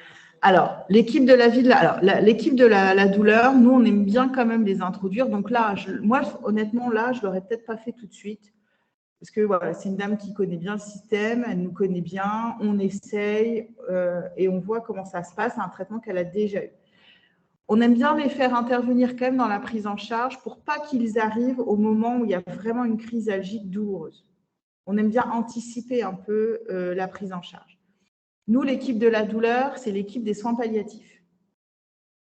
Donc, c'est pareil, l'introduction de l'équipe de soins palliatifs, on essaye toujours un peu d'anticiper pour pas que ça soit au moment critique où c'est mal vécu. Oui, c'est ça, absolument. Puis, ils viennent… Oui. Et est-ce que vous introduisez, par exemple, qu'il y a un texte familial très important, est-ce que vous introduisez la psychologue? Bien sûr. Pour voir si ça… Tout à fait, oui, tout à fait. Absolument. Les psychologues, on a 2 psychologues qui sont attachés sur la l'onco-DIGE et un collègue sur l'onco-uro, donc qui gravitent en fait sur demande des infirmières de coordination, des internes, des médecins, enfin de tout le monde. Ils interviennent, ils viennent voir les patients quand ils viennent en chimio et ils peuvent les voir aussi en clinique externe, c'est possible. Alors, concernant le transit, donc elle a 5 à 6 selles de plus par jour. Donc, le transit est dit normal avec le traitement par long surf. Oui ou non? Pourquoi l'on se-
PA, vous appelez, puis quand vous avez un peu d'expérience et que vous connaissez votre patient, vous le faites seul.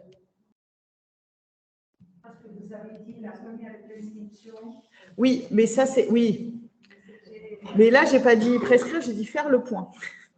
Donc on revoit avec la patiente en fait ce qu'elle a en sa possession. Parce que vous savez, quand on démarre, enfin je pense que c'est pareil ici, quand les patients démarrent un protocole de chimiothérapie, ils ont tout un package d'ordonnances qui est remis par le médecin référent avec tous les traitements en cas de nausée, en cas de vomissement, en cas de diarrhée, s'ils sont plutôt constipés, justement. Ils ont déjà tout.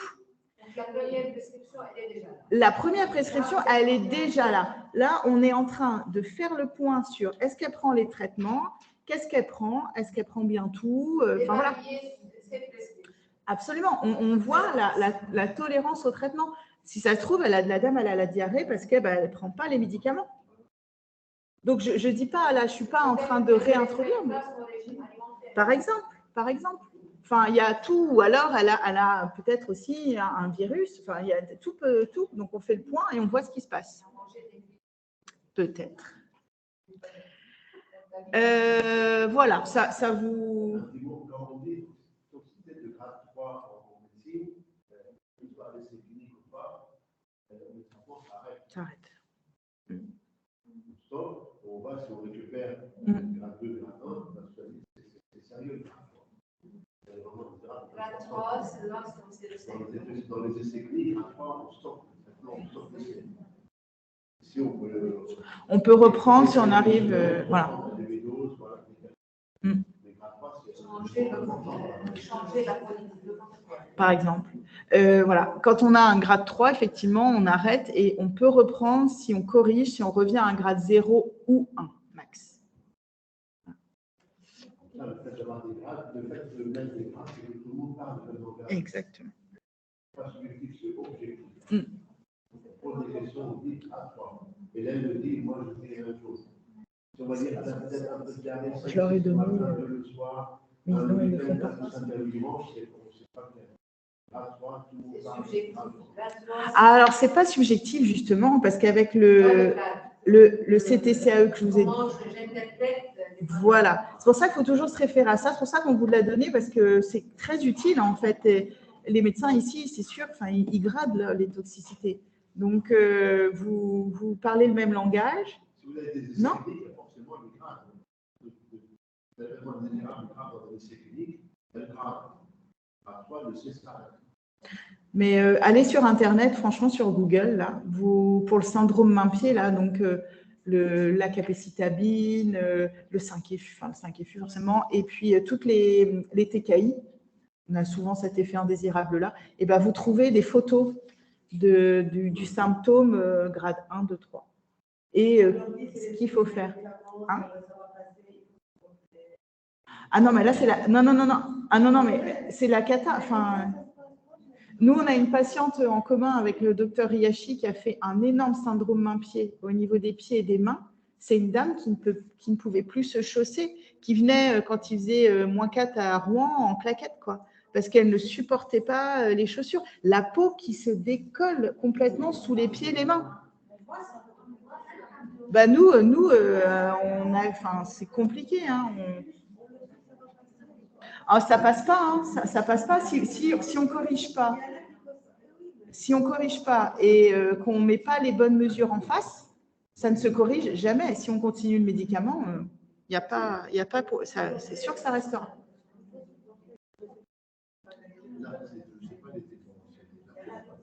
Enfin, clairement, ces patients-là qui sont en Xème ligne, qui sont métastatiques, on ne guérira jamais de leur maladie. C'est inacceptable d'avoir un effet indésirable comme ça. Hein.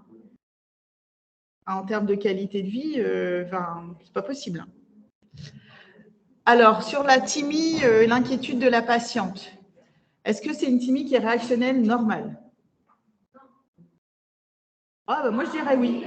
Moi, je dirais oui quand même. Enfin, là, c'est quand même le cap est un peu compliqué là pour elle-même et pour son fils malade. Donc oui, c'est qu'elle soit triste, c'est normal. Mais en revanche, on peut essayer de l'aider, que ça soit un peu mieux. Est-ce que ça nécessite la mise en route d'un traitement antidépresseur? Oui, pourquoi pas. Enfin, du coup, il faut faire évaluer. Ça, c'est clairement pas nous qui le faisons.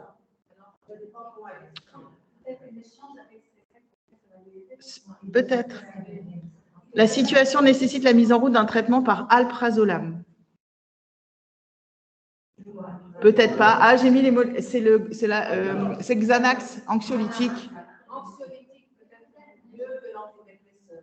Elle n'est pas très anxieuse, la dame. Elle est juste triste, en fait. Elle est inquiète. Elle n'est pas angoissée, hein.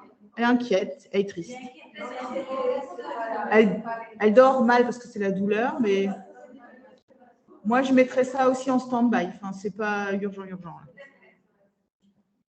Mise en place d'une relation d'aide, d'écoute active, clairement, voilà. Pour ça, enfin, on est infirmière, donc il faut y aller. Proposition d'intervention de la psychologue. Voilà, bien sûr.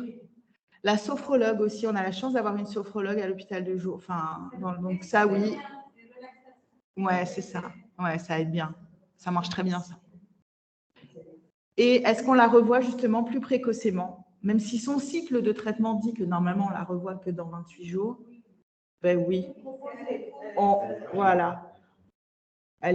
Voilà. Au moins, on l'appelle. Et puis, si elle veut venir, on la voit, c'est mieux. Donc, voilà, on propose. On adapte le rythme, en fait, la fréquence des visites à sa situation clinique. En ce qui concerne la prise du traitement aléatoire avec 4 oublis de prise, est-ce que si la patiente oublie, on double la posologie à la prochaine prise? Non, mais on parle du long surf, là, la chimio. Non. Ouais. Ça, nous, on sait très bien, mais effectivement, les patients, ce n'est pas si simple. Est-ce qu'on revoit le schéma de traitement avec la patiente? Bah oui, on réexplique bien. Donc là, il y a un gros point éducation, justement, sur la prise des traitements. Est-ce que vous savez si en moyenne 10% des patients atteints de pathologie chronique sont peu ou non observants? Eh bien, c'est bien plus. C'est entre 30 et 60% de non-observance chez les patients atteints de pathologie chronique. Donc, ça va dépendre du profil patient, de la pathologie concernée, des pays aussi. Enfin, donc, on a un taux de non-observance globale entre 30 et 60%, donc c'est quand même énorme. L'utilisation du carnet de suivi n'est pas utile. Non, on utilise toujours les carnets de suivi, ça marche bien, surtout le long surf où c'est compliqué. Pour peu que le patient le voit en début de semaine, moi je leur dis toujours, même si je les vois le mercredi, je dis démarrer le traitement le lundi d'après. Parce que démarrer le jeudi, finir le lundi soir, on fait repos mardi, mercredi, enfin c'est le bazar. Donc ils font du lundi au vendredi comme une semaine un peu classique, c'est plus simple. Mais les carnets de suivi, c'est absolument utile. Ils marquent dessus leurs effets indésirables.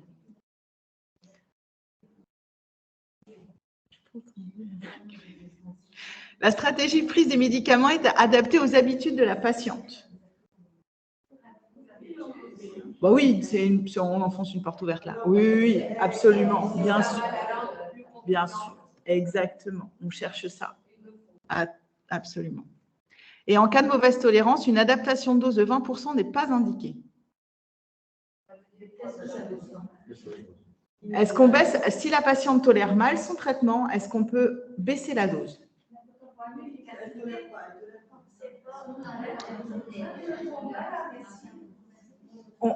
La question, c'est est-ce qu'on attend l'efficacité pour voir si on baisse la dose?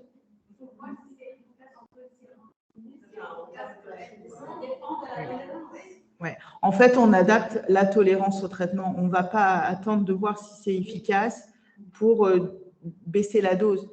Enfin, là, on est au premier cycle. Il lui reste encore 2 mois entiers avant l'évaluation. Donc, une patiente, bon là, clairement, je n'adapterai pas vraiment la dose, là, sur juste la diarrhée. Refaire le point sur le traitement, mettre en place les règles hygiéno-diététiques et renforcer le traitement anti-diarrhéique, ça peut déjà suffire pour lui permettre de… Elle a 2 semaines un peu dures quand elle prend les médicaments, les 2 semaines d'après, ça va mieux. Donc, on essaierait, mais on peut…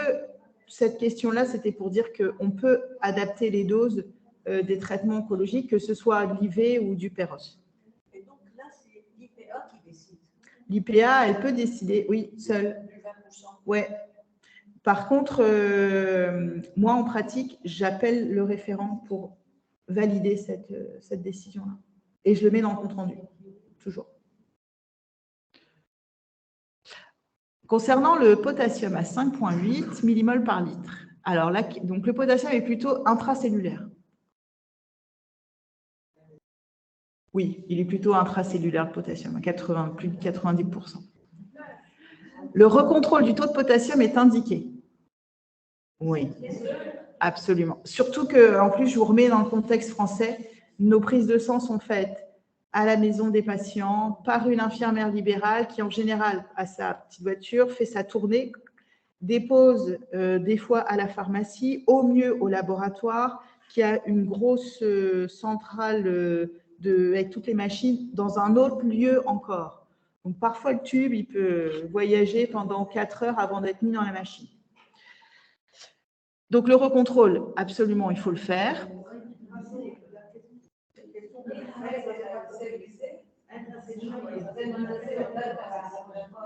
Est-ce que le potassium est plutôt dans la cellule que plutôt dans le… C'était juste une question de physiopathe, c'était juste comme ça. La pseudo-hyperkaliémie n'existe pas. Pseudo-hyperkaliémie, est-ce que oui, absolument, exactement. Quand le garrot il est mis trop longtemps, qu'il y a une accumulation, voilà. Voilà. Donc ça, oui. Donc la pseudo-hyperkaliémie dans ce cas-là, voilà. Quand le sang est un peu hémolysé, quand ça coagule, souvent le potassium il sort de la cellule, donc c'est pour ça qu'on se retrouve avec des hyperkaliémies dans le plasma.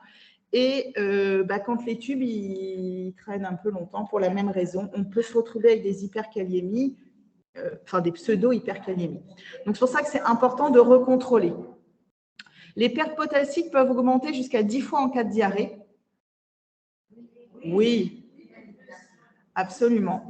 Donc là, on se retrouverait plutôt dans un patient présentant une hypokaliémie. En cas d'hypokaliémie, le traitement par potassium perros est indiqué. Ouais, on fait plutôt intraveineux. Le perros, c'est long et puis ça marche pas bien. Enfin, l'IV, ça marche bien mieux.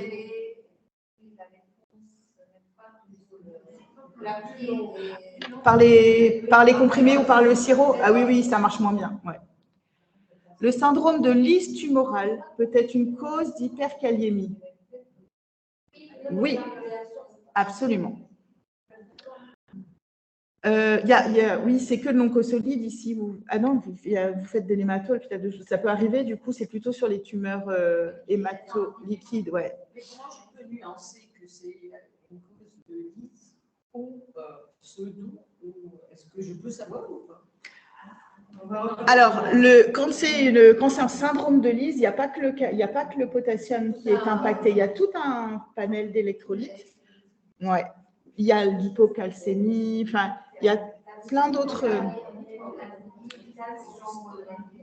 Le calcium, le magnésium, le phosphore et le potassium. Exactement. Oui. Le taux de potassium normal dans le sang est d'environ 3,6-4,6 millimoles. Oui. Une hyperkaliémie modérée est traduite sur le CG. Modéré, non. Eh bien, si. Oui, ça donne des ondes T un petit peu plus larges. La base est plus large. Une anomalie de la kaliémie est une urgence. Oui, il faut aller rapidement contrôler, voir ce qui se passe et corriger. Alors après, sur la partie coordination de parcours de soins, là, je n'ai pas forcément mis de questions, mais c'est ce qu'on fait tous. L'idée, là, sur cette situation de cette dame-là, ce serait de rediscuter avec le référent l'intérêt de la radiothérapie, on l'a dit, voir si on peut réirradier la récidive sacrée. L'intervention de la psychologue, donc ça, il faut la programmer. Enfin, psychologue, il faut la programmer, il faut l'appeler, voir idéalement si elle peut venir au moment où on voit le patient, c'est toujours le mieux. Et cette dame-là, donc on la verra 14 jours plus tôt. Et puis surtout, alors ça, les patients, ils ont l'habitude parce qu'on les briefe un peu là-dessus. Quand vous venez à l'hôpital de jour, vous faites une prise de sang, là, ce n'est pas la peine. Parce que si on redémarre le traitement avec juste au décours de ces 2 semaines, on va avoir que des anomalies dont on ne saura pas vraiment quoi faire. Donc, pas de bilan. Est-ce que ça vous... Ça va? Ça plaît? Bon. Ça prend juste 10 minutes, vous avez dit. Non, celle-là, ça prendra un peu plus parce qu'il faut refaire le point sur les traitements, il y a de l'éducation, il faut la convaincre de reprendre de la morphine.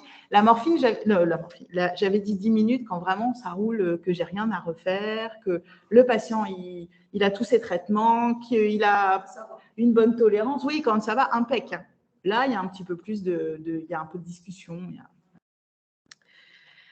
Alors, une autre patiente, Madame M, 71 ans aussi. Donc, elle vient toujours pour chimiothérapie. Donc, elle vient aujourd'hui pour sa 3e cure de FOLFIRINOX à 80% pour un adénocarcinome du bas rectum, donc qui est MSS, qui est race mutée, localement avancé, avec des adénopathies iliaques gauche et droite métastatiques. Comme antécédent, elle a eu un fibrome dans les années 80, pas d'allergie connue, pas de traitement habituel. C'est une dame qui vit avec son frère handicapé, dont elle est l'aidante principale. Son frère est lui-même suivi. Donc, le CHB, c'est le centre Henri Becquerel, qui est le centre de lutte contre le cancer privé, juste à côté, pour un cancer hémato. Nous, on ne fait pas l'hématologie, c'est eux qui le font. C'est pour ça qu'il est suivi sur l'autre établissement. Cette dame est non mariée, sans enfant. Elle est retraitée, elle était ouvrière en usine. Elle habite dans une maison à étage, à 45 minutes de l'hôpital. Elle a une aide ménagère en place. Donc, les symptômes commencent par des troubles du transit, des rectorragies et une perte pondérale qui évoluent depuis environ 6 mois. La patiente a d'abord effectué une IRM rectale en janvier qui retrouve une volumineuse masse centrée sur le bas rectum, envahissement complet de l'appareil sphinctérien, et extension périnéale de la masse vers le bas et l'avant, ainsi qu'une extension à la paroi postérieure du vagin. On note également des adénomégalies iliaques communes, droite, on l'a dit, et gauche tout à l'heure, et hypogastriques. La patiente a également réalisé un scanner thoracique dans le cadre du bilan d'extension, qui retrouve un micronodule du lobe inférieur droit et du lobe moyen de moins de 3,5 mm, nécessitant un contrôle à 6 mois pour éliminer toute évolutivité. Elle a également réalisé une coloscopie totale en janvier qui retrouve 2 petits polypes du côlon transverse et du côlon gauche, et ce sont des polypes juvéniles. Donc, vous la voyez, elle est passée par la collègue qui a pris la tension qui est correcte, 11,6, fréquence cardiaque à 107, une température à 36,6, un poids à 54,7 versus 57, avec un point de forme de la patiente quand même à 74 kg au départ. Bon, j'ai mis la taille, mais voilà. Elle est OMS 1, EN 0. Elle a une chambre implantable qui est non inflammatoire, non douloureuse, qui a été posée en février. Vous avez la biologie qu'elle a faite juste avant de venir vous voir. Elle a une hémoglobine à 8,6 versus 9,3 il y a 2 semaines. Des leucocytes à 14, des PNN à 12, une CRP à 195 versus 70. Des plaquettes à 321, une créate à 42, le iono est normal. Et au niveau du bilan hépatique, donc les transaminases augmentées, 59 102 versus 19,45. Les gamma-GT à 760, les phosphatases à 481, la bilirubine est à 7.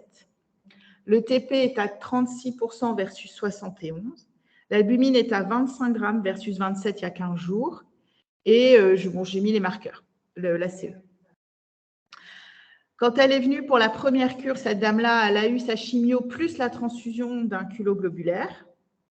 Et quand elle revient 2 semaines après pour la deuxième cure, la chimio a été reportée parce qu'elle avait une neutropénie. Donc, elle a eu des GCSF de prescrit. Et en plus, elle s'était fait piquer par une araignée dans le membre inférieur gauche.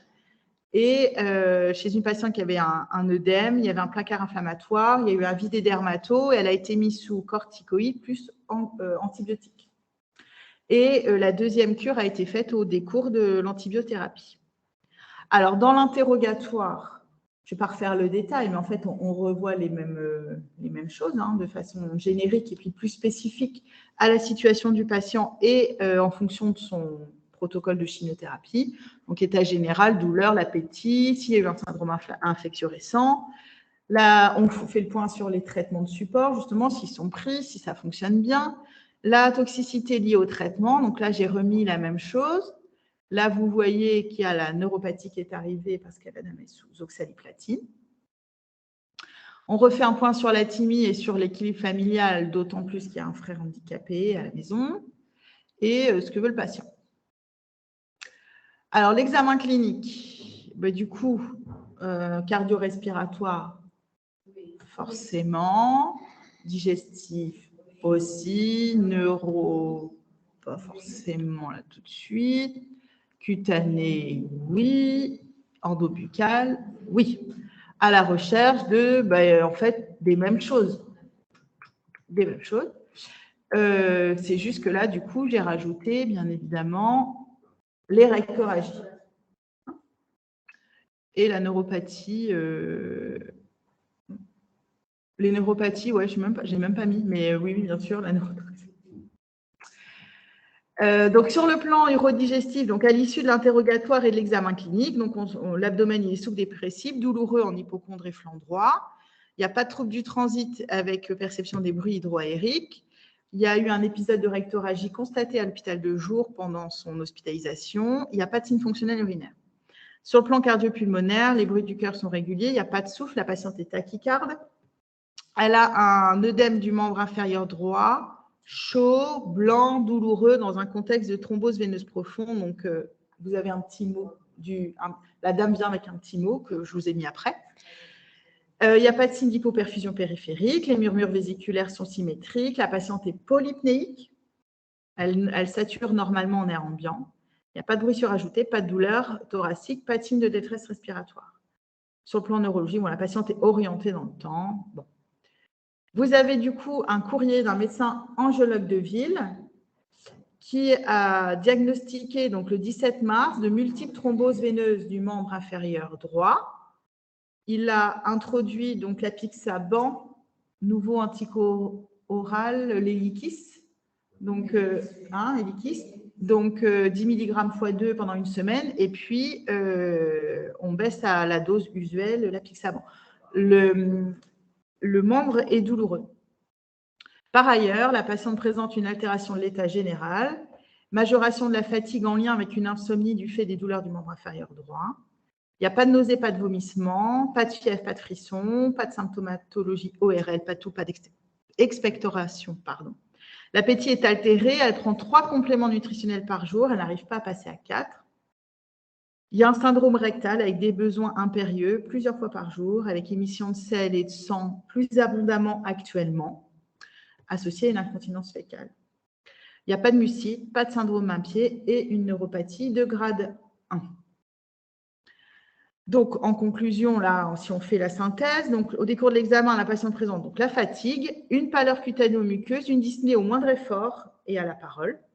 Pas de douleur thoracique, la patiente se déplace en fauteuil roulant. Elle venait à pied avant. Une douleur globalement contrôlée au niveau abdominal, une tolérance satisfaisante de la deuxième cure de FOLFIRINOX qui avait été faite à 80% sur l'ensemble des molécules. Des rectorragies plus abondantes, une station assise impossible du fait des douleurs. La patiente, donc, du coup, est vue dans sa chambre, elle est alitée. La patiente est venue, bien évidemment, à l'hôpital de jour seule. La biologie, je vous l'ai remise. Du coup, elle n'est pas libérée. Elle est en plein pays de Caux normand, à la campagne. Ouais. Alors, la biologie de la patiente est sans particularité. Il y a plusieurs anomalies, hein, donc ça, non. Le taux de PNN est élevé. Non. 12 000 quand même, c'est au-dessus. Hein. Les polynucléaires neutrophiles, les PNN, c'est les neutrophiles. Donc 12,1, c'est élevé. Hein. Le taux de créate est anormal. Non. La patiente présente une dénutrition sévère. Oui, déjà rien que sur le fait que l'albumine soit inférieure à 30, c'est déjà une dénutrition. Sur ce seul critère-là, ça suffit. La patiente présente une cytolyse. Oui, les transaminases sont élevées. Oui, tout, voilà. La patiente présente une hyperbilirubinémie. Donc, non, 7,2 micromoles, non. Le BH est normal. Non. La patiente présente une anémie. Oui. La patiente ne présente pas de syndrome inflammatoire biologique. Non, la CRP est très élevée. Oui. Alors, en termes d'action IPA, quelles sont les premières actions à mener? Vous feriez quoi face à cette patiente-là qui vous arrive? Donc, la biologie…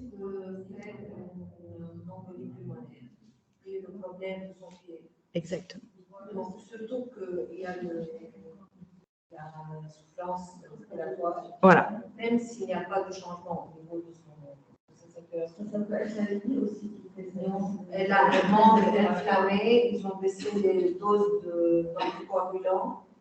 Donc, automatiquement, on pense qu'elle est Bon, excellent, c'est ça, effectivement. Alors, est-ce que, là, en premier, on se dirait, on valide la chimio, parce que le FOLFIRINOX, c'est long, ça dure. Non. Là, c'est pas chimio, là.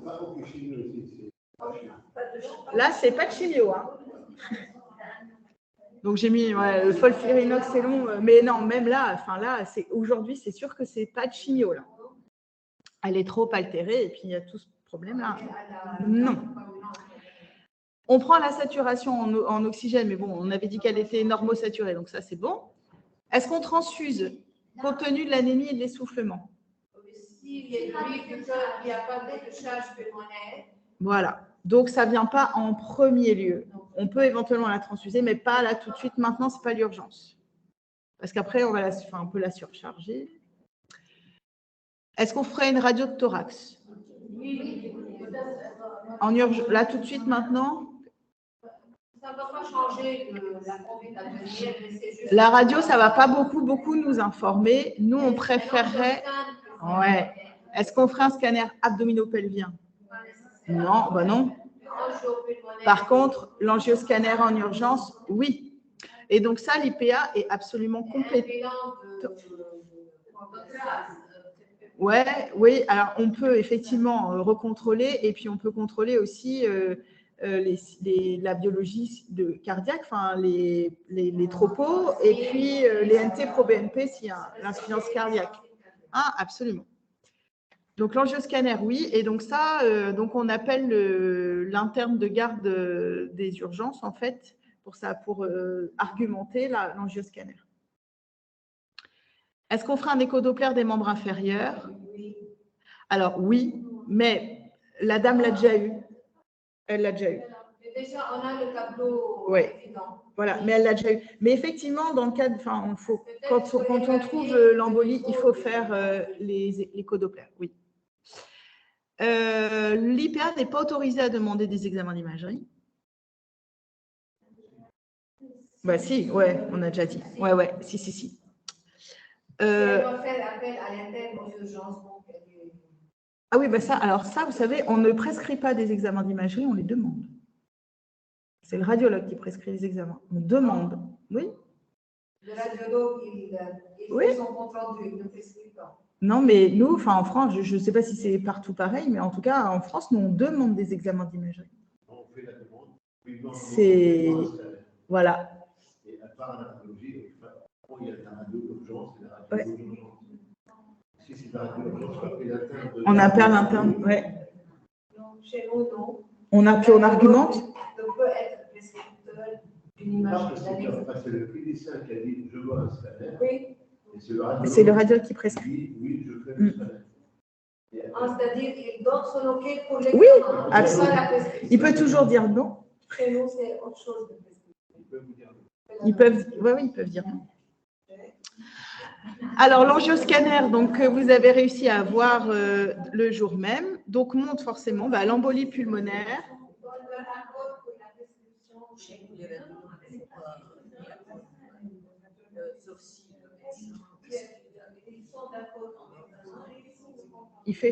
Ouais.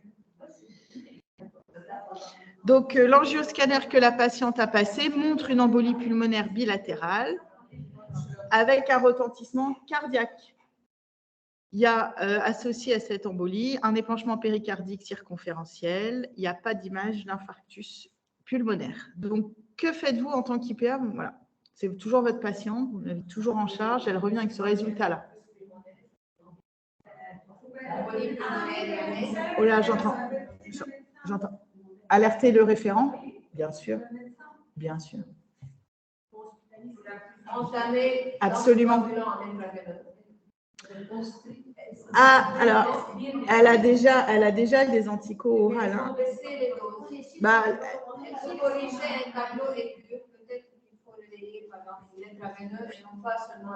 Voilà, mais c'est pas nous qui faisons ça. Voilà. Alors du coup, poursuite, retour de la patiente à son domicile avec poursuite de l'anticoagulation. Non. Hospitalisation de la dame devant le retentissement cardiaque de l'embolie pour une surveillance et adaptation du traitement. Oui. Information du médecin référent par mail. Oui, voilà, pas par mail. On pose une voie veineuse. Oui. Et on organise la prise en charge du frère. Eh bien oui, il ne faut pas l'oublier parce que le frère handicapé tout seul qui se retrouve en pleine campagne isolé. Puis là, bien évidemment, il est 4 heures ou 4h30. À qui? Oui, elle pourrait. Elle pourrait. Mais on est infirmière, c'est notre rôle et c'est important de… Oui. Après, moi, ça ne me choque pas que du coup, l'IPA, voilà, elle a toutes les informations pour appeler la famille, voir avec la patiente, l'informer qu'elle a son embolie, qu'on va être obligé de la garder, comment est-ce qu'on s'organise pour votre frère. Oui, elle pourrait, hein, mais je trouve que c'est aussi bien que ce soit fait par l'IPA qui a suivi tout le fil toute la journée. Et on transfère la patiente à pied. Non, je trouve ça. J'ai enfoncé 2-3 portes ouvertes quand même. Alors, concernant la chimiothérapie, alors là, blam, le folfirinox est une bichimiothérapie. Bichimio, 2 molécules, donc là. La chimio, elle n'est pas maintenant que ce soit bi. Ah si, quand même. Une trichimio, c'est quand même plus dur que la bichimio. Donc, folfirinox, c'est une trichimio, c'est le 5FU, l'oxali et le Camto, l'irinotecan. Voilà. Est-ce qu'on fait la chimiothérapie? Non, oh bah non, oh là là là, non. Ouh là là. Non, pas de chimio aujourd'hui. L'irinotecan est un inhibiteur de la topoisomérase 1. Oui, là, je regarde plus mes collègues d'onco, est-ce que c'est les classes de chimiothérapie et du coup, ça a des modes de fonctionnement différents et des profils de tolérance spécifiques. L'inhibition de la topoisomérase 1 entraîne des cassures de l'ADN.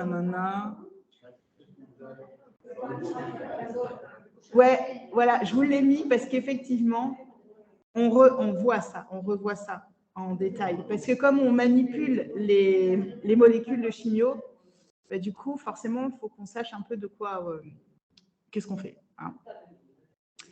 L'irinotecan peut entraîner une alopécie et un syndrome de type cholinergique cédant sous noradrénaline.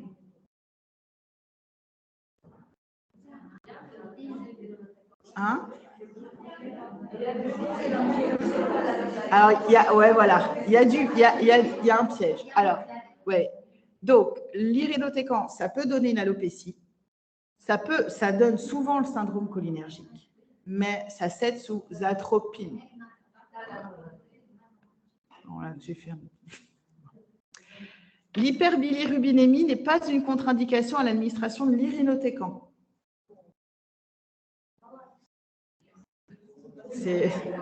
Si, alors l'irinotecan, c'est il y a voilà, quand il y a une hyperbilirubinémie, on ne peut pas administrer le Camto. C'est une contre-indication formelle.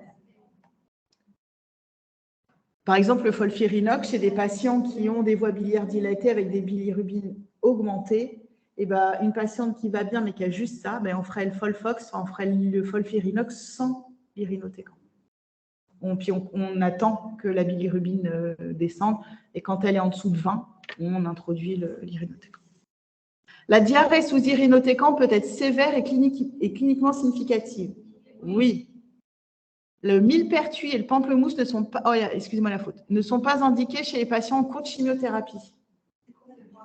Alors, millepertuis, j'ai mis une petite photo justement, c'est une plante en fait qu'on utilise en phytothérapie. C'est souvent utilisé chez les patients qui ont un peu de déprime, qui sont un petit peu anxieux, qui ne dorment pas bien. Enfin, ils mangent des petites gélules qu'ils achètent à la pharmacie, c'est en vente libre. Et le pamplemousse, bon bah voilà. Est-ce que vous savez ça? Faut pas. C'est complètement contre-indiqué. Soit ça vous stoppe l'effet de la chimiothérapie, ou alors ça potentialise les effets indésirables. Ouais. En fait, nous, globalement, en France, le pamplemousse, les patients qui prennent des médicaments, c'est contre-indiqué. Voilà. On leur donne. Alors, tous les autres agrumes, ils peuvent. Hein. L'orange, le citron, la bergamote, ils peuvent tout, sauf le pamplemousse. Donc, le pamplemousse, on contre-indique tous les patients qui prennent des. Ouais.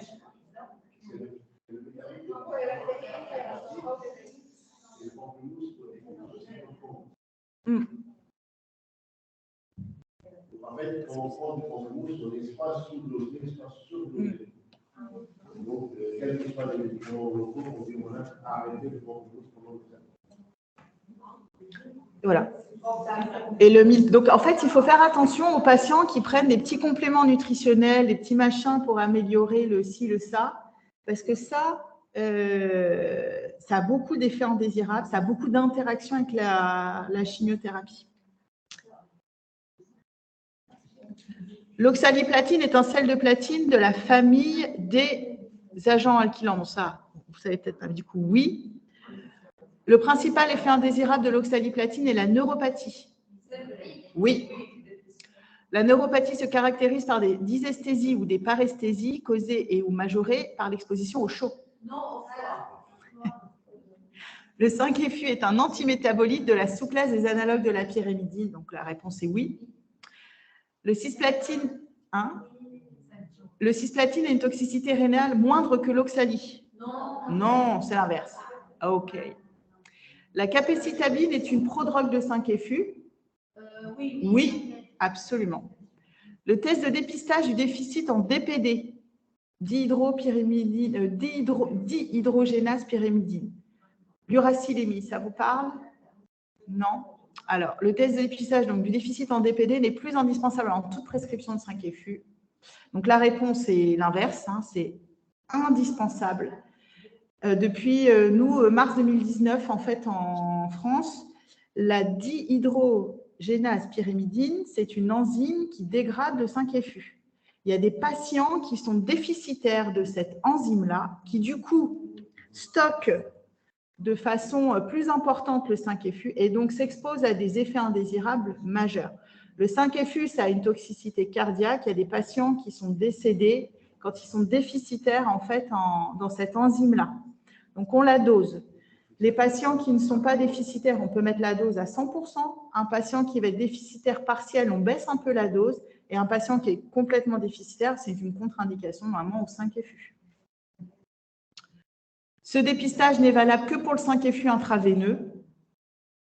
Eh bien non. Pour la capecitabine, c'est pareil, le Xeloda, il faut faire la même chose. L'utilisation de compléments nutritionnels, préparation de bronzage, je sais pas comment, enfin, c'est le Nobiol en France, là, pour préparer sa peau, là, quand l'été arrive, est une bonne idée chez les patients traités par 5-FU. Exactement. Oui, et puis en fait, c'est plein de composants différents qui interagissent avec la chimiothérapie, c'est la catastrophe. Donc, chez nous, les patients, comme le 5-FU, c'est photosensibilisant, j'ai pas mal de patients qui me posent la question à cette époque-là, quand vont arriver les beaux jours, il ne faut surtout pas prendre ce genre de traitement-là. Je vais aller vite parce qu'on a débordé. Concernant l'appétit, donc la patiente présente une dénutrition sévère, on a dit oui. L'intervention de la diététicienne est indispensable. Oui. La patiente doit limiter sa consommation hydrique. Non. Il est conseillé d'enrichir l'alimentation en lipides et de fractionner.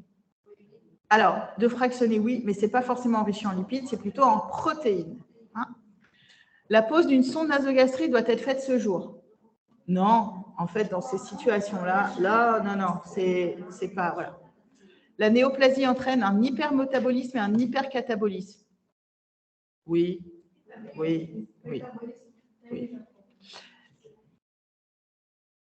La dénutrition en oncologie peut être mixte par carence d'apport et métabolique.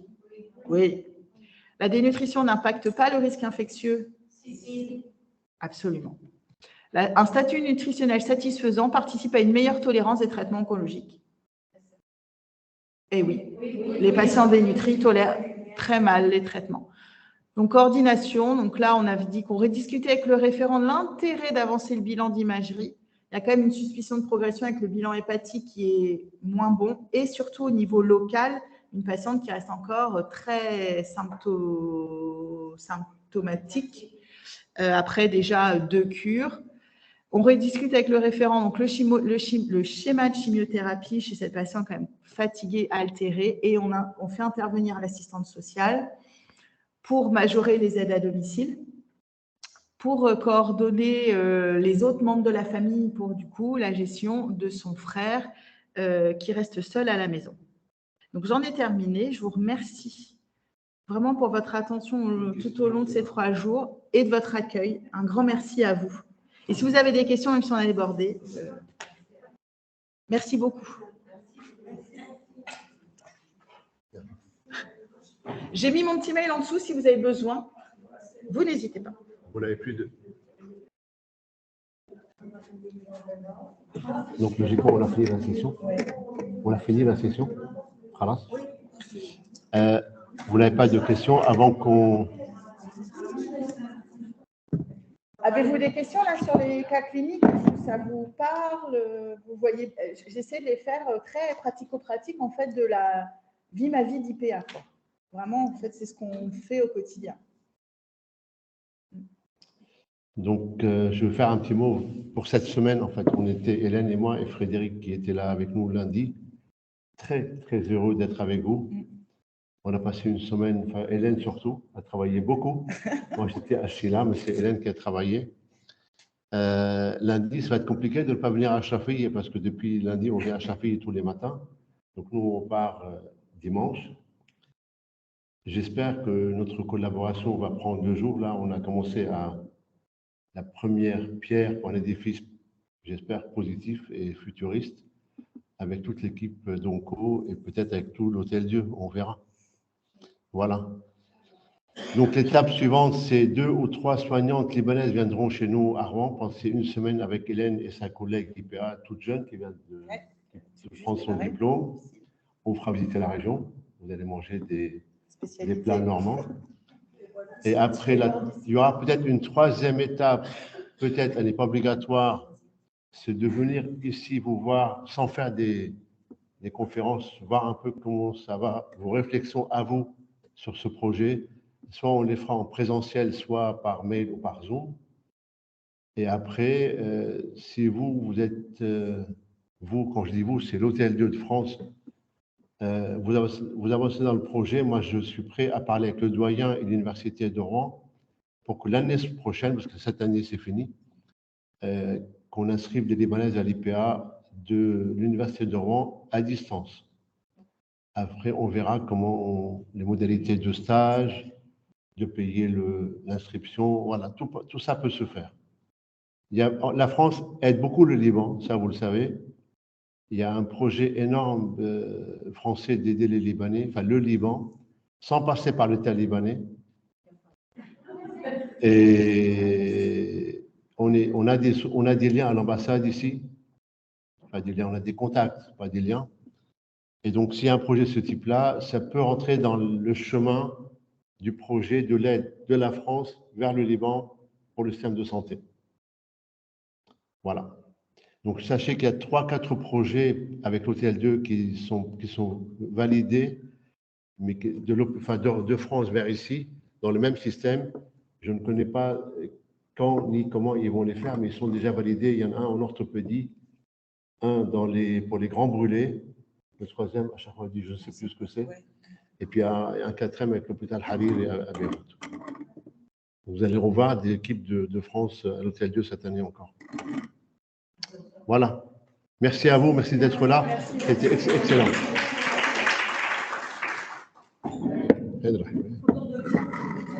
Ah oui. Ah, on va là-bas. Ici.